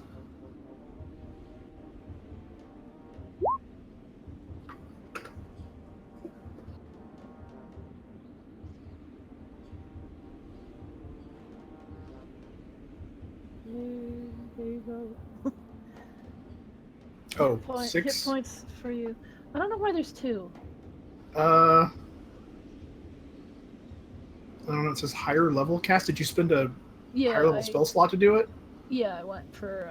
So yeah, you add both of them together. So it's both of them together. Oh, okay, that makes more sense. So 13.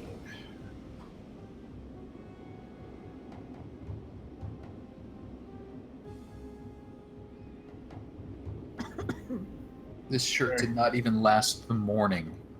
Not even the morning. Ugh. You should get like a working shirt and a dress shirt. This is my working shirt. Okay, so where's your dress shirt? The one I was wearing back in the inn when the innkeeper propositioned me, remember? I don't remember that, no.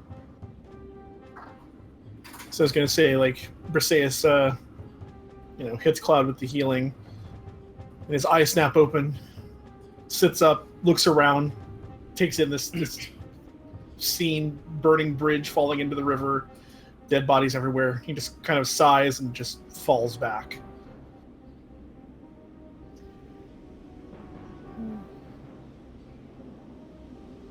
She'll pat him on the shoulder.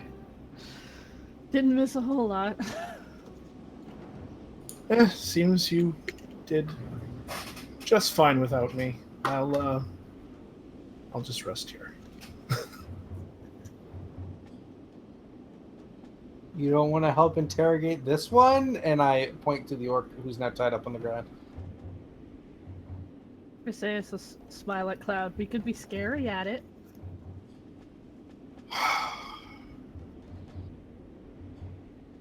I don't. And she like smiles at him like cutely, like the most like Yeah. not scary thing ever.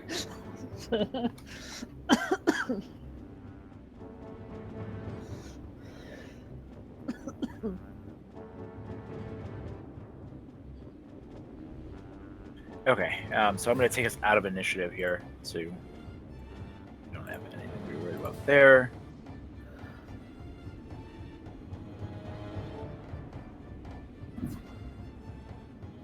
And then what do we? I mean, we see Cloud get up. Yeah. We know Like- Felon's apparently eager to interrogate. I don't know how Felon became the appointed interrogator. Well, Briseis will take out the sword because it's pointy, and like whenever they wake it up, she'll just kind of have it at its throat and try to look creepy or scary. As we wake it up, Is trying to be helpful. I cast Zone of Truth.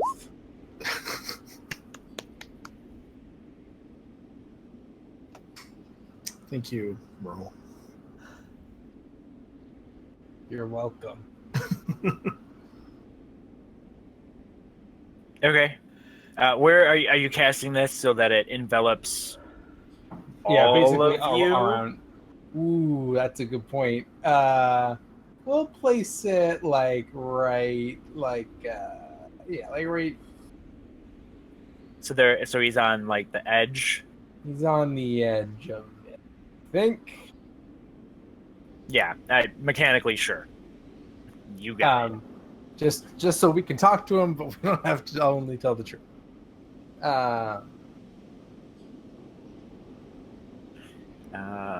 Absolutely.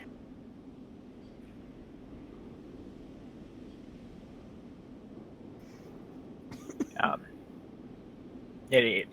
right. So, are you guys? So, is it like we're just doing this Zone of Truth, and then you guys are gonna poke and wake? I will ask for about a 3-minute break. Cool. Okay. Sure. No problem. And then I will indicate as soon as I am back. Sorry about the wait. No worries.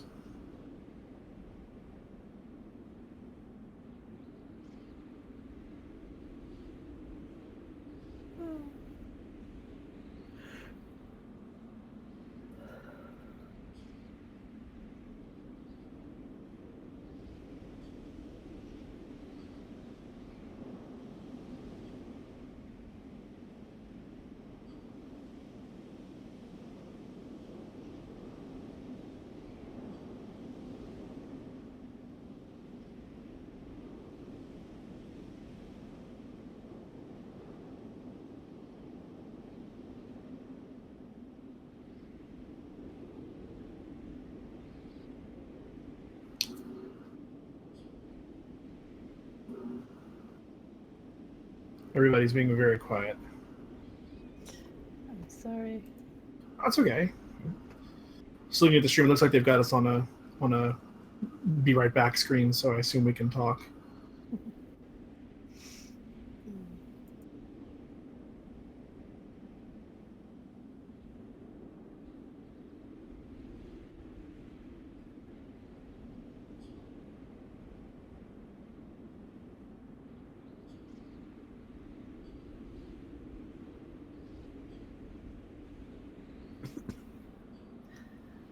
Cloud needs the sorry you almost died cake. Or catnip or whatever. It seems to be my theme is just... Did I almost die on the week I wasn't here too? No. Oh. So it's only when I'm in control of myself. Well, I also realized in retrospect something I should have done when I got doubled up on by the orcs. I could have spent a key point to take dodge as a bonus action, I think. Or maybe I think it's the bonus action. So I could have done it the same turn I did my flurry of blows, so it wouldn't have mattered. But yeah, I got wrecked there. 14 points of damage. Last week, you went down.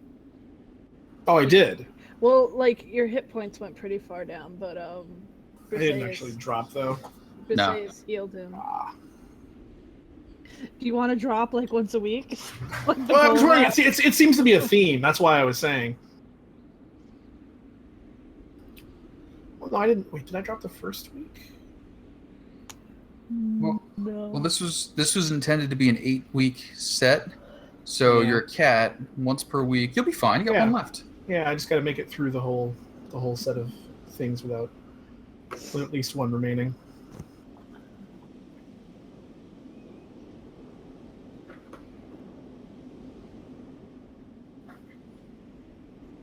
Okay, sorry, thanks.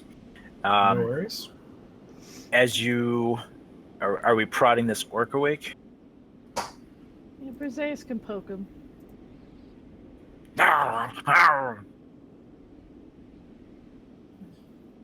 She just smiles a big pointy-toothed smile. Just, hello. The orc smiles back. And he's got some nasty, nasty, rotten teeth. We've got some questions for you. And she'll hold the sword up like under his chin. So, Mr. What's your name? You do no, Elf. You do not speak my name. And he kind of spits on you. And Briseis will poke even harder with the point of the sword. Oh, I see. Okay. So, what were you and your pals doing here? But this... I will not... No. There is nothing to say to you. Oh, there's nothing to say to me. Okay. All right. And I'm going to walk over. I'm going to grab the charred corpse of his shaman. I'm going to drag it back. And I'm going to put it right in front of him. And I'm going to say, this guy right here didn't listen to us. You listened to me beautiful earlier when you ran away. I really appreciated that. That was great. Now, if you don't want me to make you turn yourself into him, and I point at the charred corpse, I suggest you start answering some questions.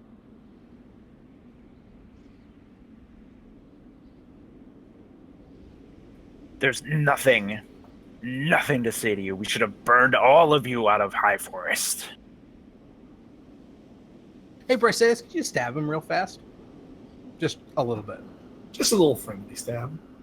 Just stab him friendly, like, in the ribs. Just poke and put the sword back up by his throat. He kind of looks over at you. And he looks at your sword. And then he smiles. And then he looks back at Felon and just disgust all over his face. All right. I grow tired of this. I pull out my crossbow, and I notch an arrow, and I press it against his knee, and I fire it.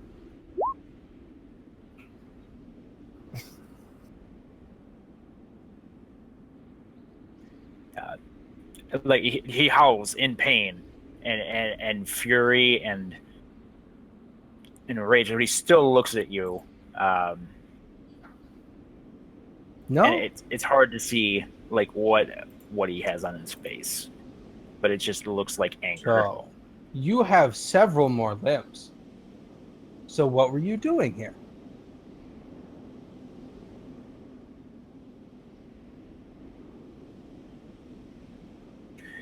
He just keeps looking at you. All right. I shoot his other knee. Okay. As you're doing that, Briseus, make a perception check.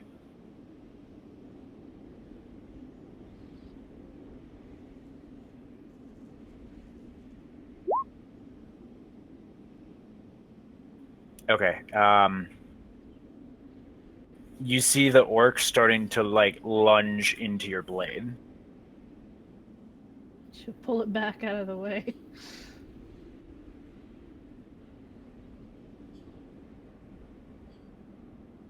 No, no, you don't get the easy way out of this. And just kind of like whap him on the top of the head with the flat of the blade. No, bad. That's not how this is going to work. Now, if you tell us, then we'll kill you quickly. If not, I can make sure that you suffer for a very, very, very long. I am dead already. This is what you can do. This is all. I will never say anything Okay. to you. So I have a mechanical question. Sure. Could I make a medicine check to start stabbing him in places that will hurt really, really badly but won't kill him? In places preferably that look bad, like look like they should kill him, but they're not.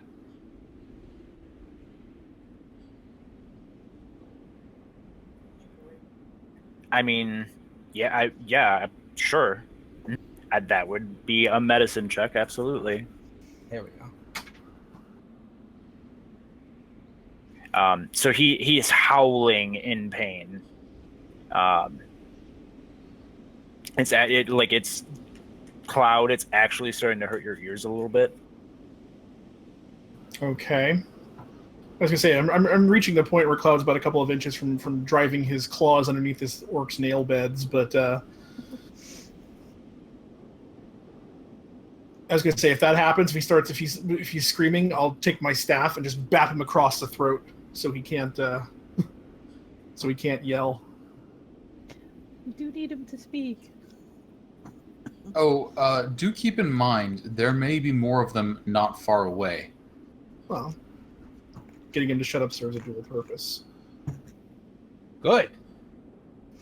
Then his tortured, ruined body will serve as a warning to the others. But first, are you interested in maybe telling us why you were here now? I fear far worse things than you. Why don't you tell us about him? You don't. Nothing can be worse. Then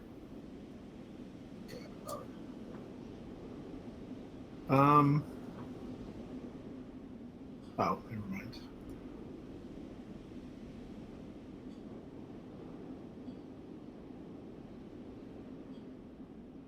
should we be rolling intimidation?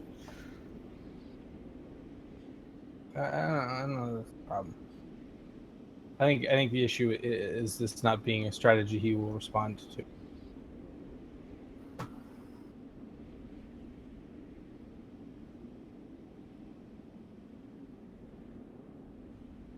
Yeah, you see, kind of his face is glossing over. There's a large amount of like spittle. Like he's starting to look more feral.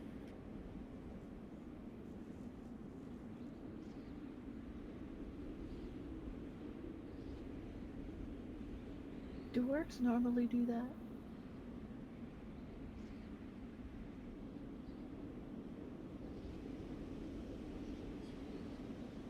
Dwarks, what? I can hear you. Is this normal for orcs? They're supremely stupid. So, well,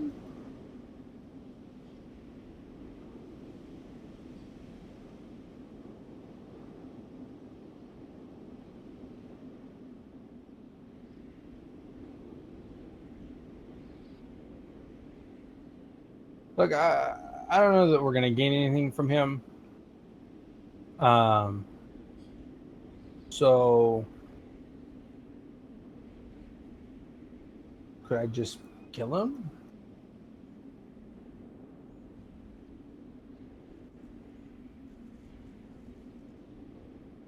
You could.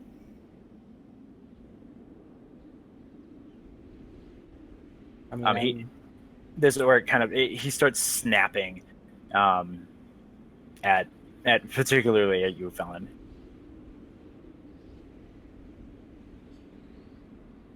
No biting, and I'm going to pull out my candlestick and I'm going to try to smash his jaw in. As you start doing that, he starts howling and just yelling, like it seems like he's screaming at the top of his lungs. I'm going to take a bit of this shaman and I'm going to shove it down his throat. I was gonna say, for safe, I just stab him in the throat at this point, because... Yeah, oh god. There go the drums.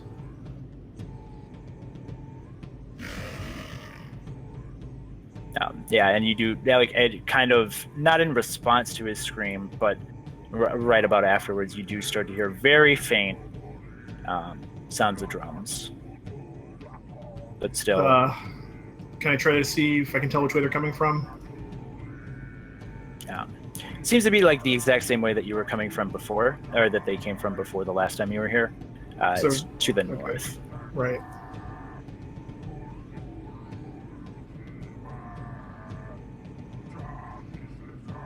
They were kind of coming from the northwest.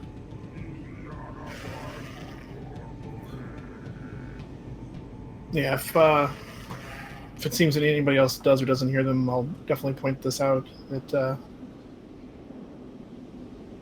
the drums are coming again. We need to wrap this up.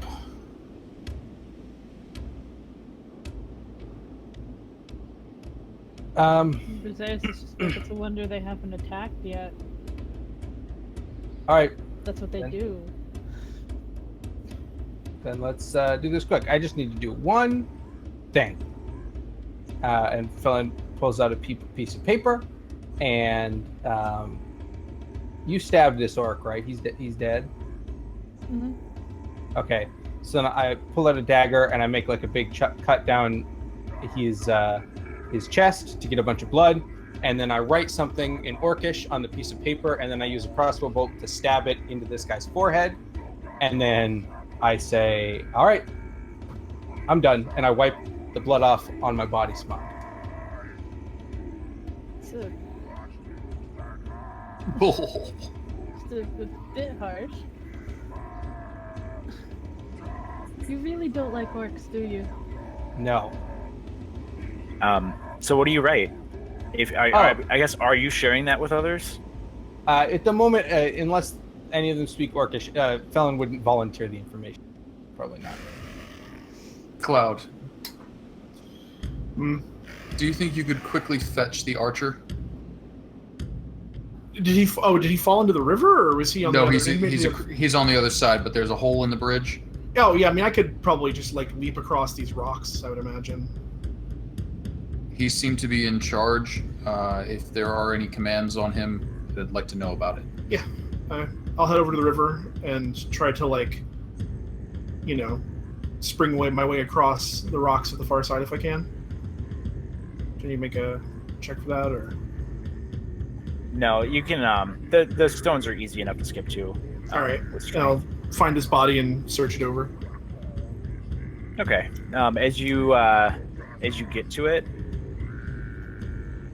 and you look at him, on a quick glance, he doesn't have like any satchels on his side.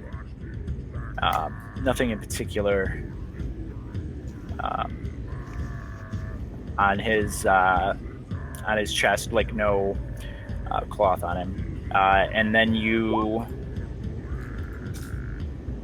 fit. This was at disadvantage. You see an arrow fall at your feet. Oh, fun. Like coming from like off in the distance? Yeah, from the northwest. Okay. At that point, I'm gonna turn and, like, if I can get their attention, and I'm gonna shoot back across the rocks and like, they're here. Then we should not be. As moving past, just glance down and see if the shaman has anything on him, like a bag, trinket, whatever. Grab it if we can. If not, keep moving. I mean, that interrogation took minutes at least. Mm-hmm. I did see you bouncing around on there. So you guys are double timing it out of there, I'm assuming, or Yeah. okay. With an occasional glance over the shoulder, any orc foolish enough to show up gets a firebolt. With the speed that you're focused on running. Yeah.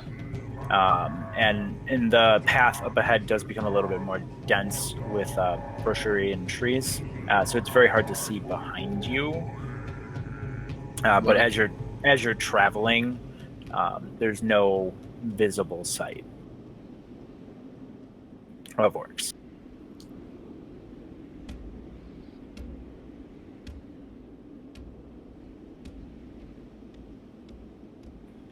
As you guys go ahead. Really must invest in a horse.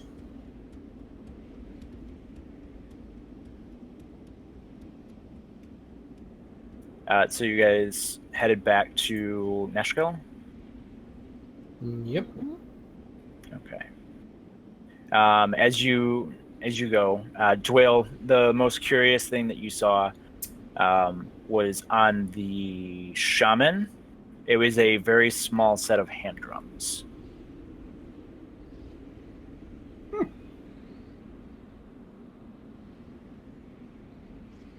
Cloud, would you like to learn a new instrument? Percussion isn't really my specialty, but could prove interesting. I'll examine them.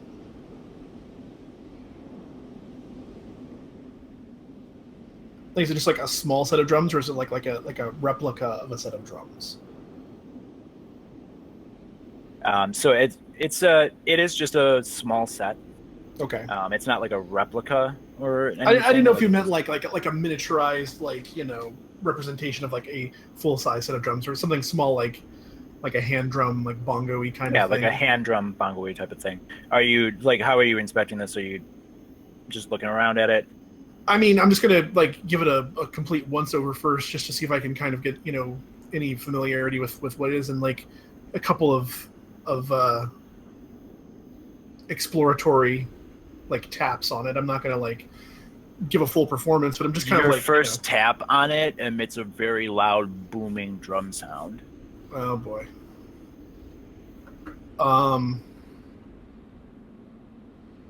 Does anything seem to happen, or? The trees above you, they kind of sway from the effect of the sound. Okay. And your ears ring. Perhaps I should take that back from you now.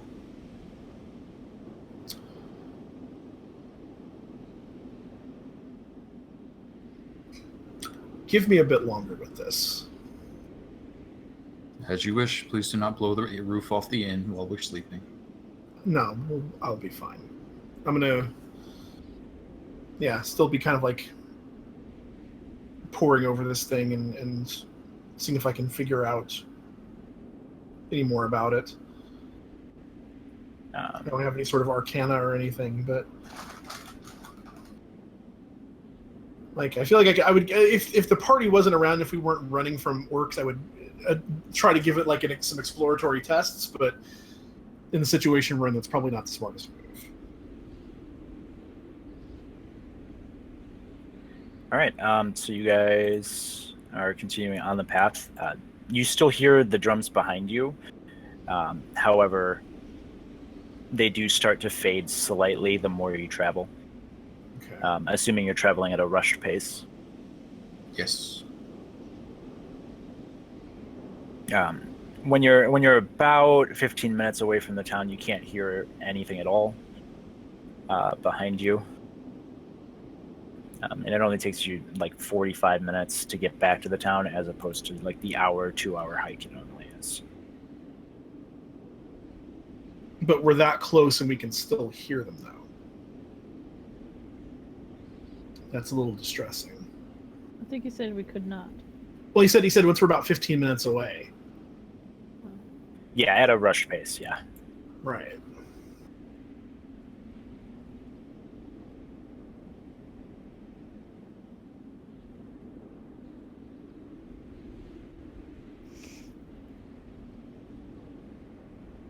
So yeah, as you guys arrive back to town, there's nothing, like there's no armies in the streets.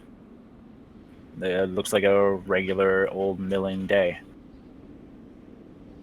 Not much different from when you left, 2 hours ago.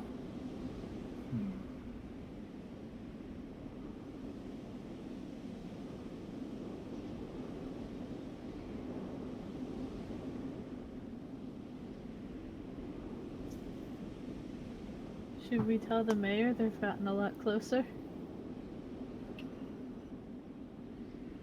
I feel like that would be a wise course of action.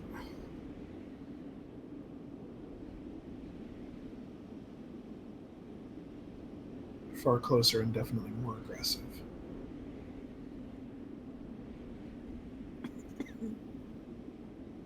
So are you guys going straight there, or are you just going to the inn to, I guess, eat lunch?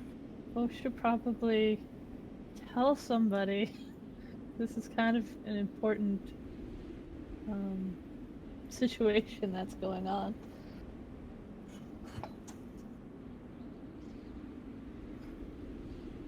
Downplay the destruction of the bridge.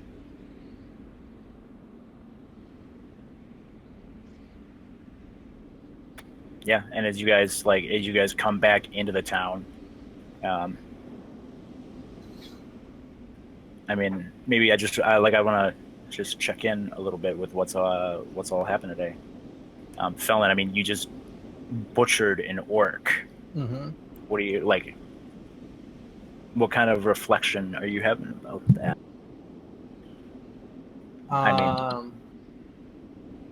Felon's first thought is probably that he could use a really good bow at this point. Because right now he doesn't have anything really nice. And if he's going to kill a lot of orcs, feels like he needs a good bow, as he feels like that is the most fitting way to kill them. So he's mostly focused on that.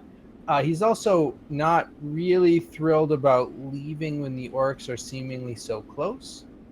And he doesn't really give a shit about Lord Hard Abs, so he's not super thrilled about this mission we're going on at the moment. But we'll see what the mayor says. Yeah, I mean, I guess along with that, you guys all accepted gifts from him. Some of you like Felon, obviously you've expressed you're not a complete liking of Lord Aiden. Like how? I mean, he's a rich man. If he wants to throw gifts at me, I'm not going to say no. But it also doesn't mean I'm going to be loyal to him just because he threw a gift at me. Yeah. Briseis is not liking him very much either. But if Felon says this out loud, actually voices his concern, she'll be like, "Oh, I'm not the only one." Felon would absolutely voice his concern about leaving early with the orcs. She's kind of on the same page as that. Yeah, I would definitely agree with that. Because I mean, if the drums are really loud like that, maybe there's not a whole lot of them, and they're just trying to sound like it. That's what I was curious about. I was going to ask Felon if there's any way, especially since they haven't really. If there's any way, he or Dwayne could identify, if that. Obviously, there's some sort of. I feel like there's some sort of magical something with these drums. If there's any way that they can. This seems to be way more their wheelhouse. Didn't know if there's anything we could do to figure out the their properties. We can certainly inspect the drums. It'll take near to an hour. Fair enough. Phelan, if you would like to do your letter writing, I can see to the drums. Yes. And as for your concerns with the orcs, do keep in mind there is a small army of miners and a small army just up the mine. If the orcs approach, I'm sure there's man-at-arms enough there to deal with them. Small army of miners dressed in loincloths, and a small army of Helmites wielding weapons that break when you look at them funny. I don't think they'll be much of a threat.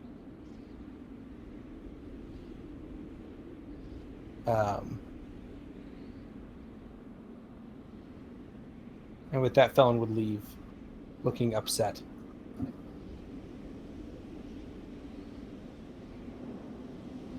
But it's just like they were obviously either waiting for us or waiting for somebody there. They made that very clear.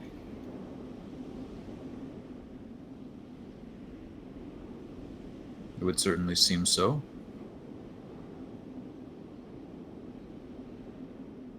But if we stay, Baldur's Gate grows weaker, and we do not have the means to fight a horde of orcs.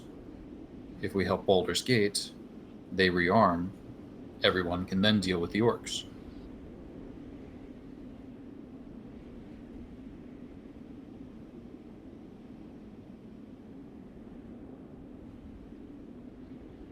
But couldn't that be done with a letter? Couldn't a mine be routed out with a letter? No. No. So far, telling the guilds, warning the guilds what's going on, what we found. If you recall, several guild members were already slaughtered on the road up to Baldur's Gate, and it seems as though the orcs or others are actively preventing that from happening. I would imagine one of the reasons Lord Aiden is so eager to send us is because we have a chance to make it through where others may not.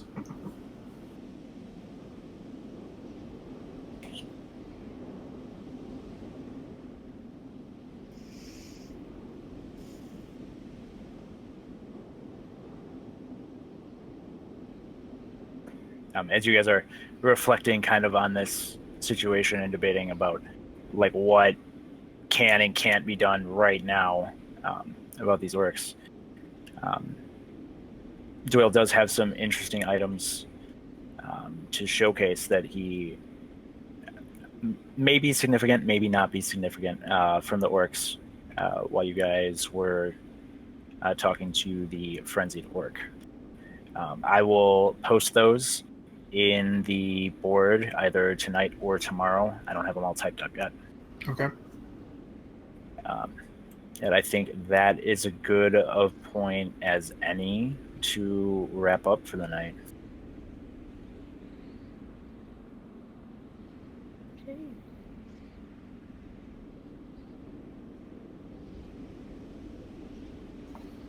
And then just to double check, I wanted to make sure all the items were available in your journals. Yes. Oh yeah, they're Hang all on, there wait. now. I'm now seeing all of them. Before I only saw mine. Exactly, same. Yeah, I'm sorry. Okay. I mean, I can leave them all as accessible to everybody if you want. Otherwise, I can take that down. But I just want to make sure you guys had visible access to them.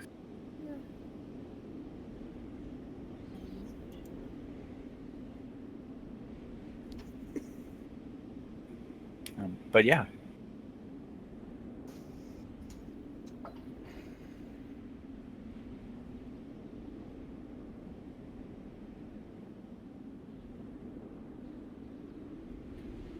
I'm actually very interested, like the fact that there's so many disseminating opinions and options about how to move forward about the entire situation that you're in. This actually makes me really excited as a DM. Like there's conflict. It means you have so much more prep to do. Briseis is just frustrated.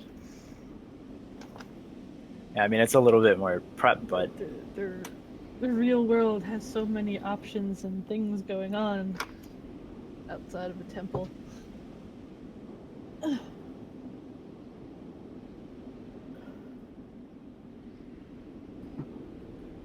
and like this, what I was looking at telling, the story I was telling, I thought could be very easily handled in 6 to 8 sessions. I don't think that'll be the case. I mean, maybe it might. I mean, we might be able to resolve it. What are you talking about? It's resolved. Aiden's happy. I'm happy. Ching. Let's retire. Yep. So I'll leave it open as to how to proceed. I mean, this was originally 6 to 8 sessions. If anybody has obligations after that, that's totally fine. Otherwise, I will probably be continuing it on afterwards until it ends. The story arc, anyway. I don't have anything else know to as do. a DM, like, I never try to plan time. I never try to plan like where things are gonna go. Like I said, try to have like as much prep, like I guess prior, like contingency plans that I could pull from, like a bag of tricks, just in case the players just do random things.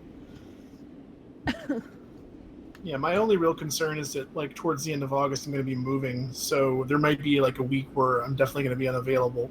But beyond that, I don't have any plans. Yeah, that's. I don't think that'll be a thing. I know I have something coming up in August as well. Toward the end of August, so I won't be available for that week. But I'll fly that whenever. Yeah, well, hopefully it's the same week, so that'll be convenient. Just want to give you guys a heads up about that. Fair enough. Sure. I'm having fun. As long as everybody else is having fun, I'm willing to run with it. Definitely. Absolutely. As long as I That's awesome. can make it through without dying, I think we'll be okay. Yeah, I was actually really afraid there. Yeah, that damage. It was rolling that one for the hit points is screwed me because I went down to what would have been. I was at, you did 14 when I had 12. Like if I'd rolled something better, or even if I'd taken the average, I still would have been up. I really should have just taken the average for the first couple levels, but that was pretty brutal. I also really wasn't paying attention that it was a great axe. I should have known better. But I was trying to. That's just like a normal axe. It doesn't look so great to me. You know what though? Even though you went down at that point, you did a lot of damage in that spurt you had. Yeah, well, my goal was, like, I was trying to, because everybody was, those ones that were clustered around you guys, I wanted to get them cleared out to where I could drop a couple or get them out of, so that they weren't, like, all bunched up. And then I was going to, my plan was to flank out around and try to take out the archer and the shaman. Because I wanted to go for the archer because I really, really, really, really wanted to be able to use deflect missiles. I was super jazzed about that, and so my goal was that I was going to, like, I wanted to drop a couple of those orcs and, like, maybe like knock that one back, and then I was going to disengage and bail out to hit that archer, but it didn't end up happening.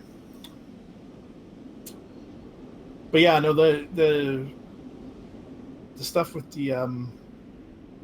the key points for open hand is kind of ridiculous, because I actually could have technically, with both of the bonus attacks, I could have done something, but like because I didn't want to knock him back and then like not knock him back again. So there's I can knock him prone, knock him back, or make it so they can't take reactions. And what I should have done was I should have done the first one, no reactions, and then knocked him back. But I just skipped doing anything on the first one. So I'm like, well, if I knock him down, then I can't knock him back. Seemed like a bad idea, but. Well, you figure out the strategies as you go. Yeah, I mean, I've never played a monk before, so kind of learning as we do this. Will is learning to keep his damn inquisitive nature in check. Every time he steps forward, something blows up or falls out from under him.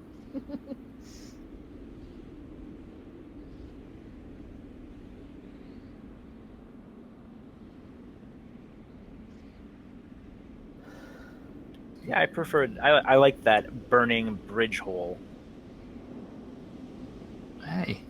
It worked for the kobolds. Dumped a couple of us in the river.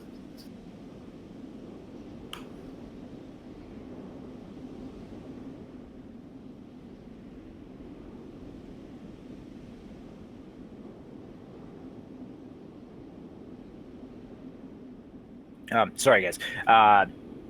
Obviously, like we're at end of session, so anybody that wants to bounce is totally fine. Otherwise, I'll be in here for a little bit. Okie dokie. Did anyone have anything that they wanted to do before long rest? The only thing I wanted to do was to see about identifying the drums. I mean, I guess technically, because like. Oh, that's just a 1 hour ritual. That's just me sitting still for an hour. Right. I was gonna say my assumption, I guess, was that like I wasn't sure if in character my character would have assumed that the flute was magical or not, but I don't know. Actually, given the troubles that we have been having recently with cursed items, Dwell's just basically going to sit there and when Phelan gets back, he's going to split up the stuff and check each thing. Okay, fair enough. Briseis just thinks it's a gaudy dress. Yeah, I mean that's the situation too with Cloud. Like he would have seen that as almost insulting because it's like the same style of flute, just all fanciful up rather than his father's flute, and it's like, yeah, this is pretty and all, but why would I want to play this? Like it was just very much the opinion of like somebody like giving you some ostentatious gift that you have no use for, and it's been like, oh, that's very nice, thank you. But those are the best kind of gifts. But I specifically shop for those. What are you talking about? There's like a symbol of Lathander on like purple robes, which is almost like like the color scheme is all wrong. What are you doing? Because purple is in this year. In her head, she's like, I don't know if he's doing it to be insulting or if he just doesn't. Yeah. Like if he's an idiot, like she really can't tell. You're a blue-gray creature. Purple is your color. Orange and yellows. Oranges and yellows, yeah, exactly. It's like the exact opposite. So like, she didn't know whether to be insulted or like, pity the guy for. Aw. He saw you. He was like, Eeyore. She's an Eeyore.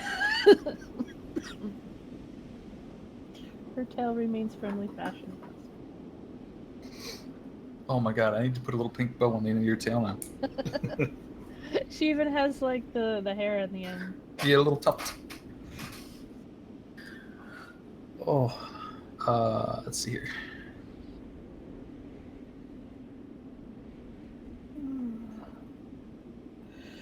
All right. Well, I think I'm gonna bail out. Yeah.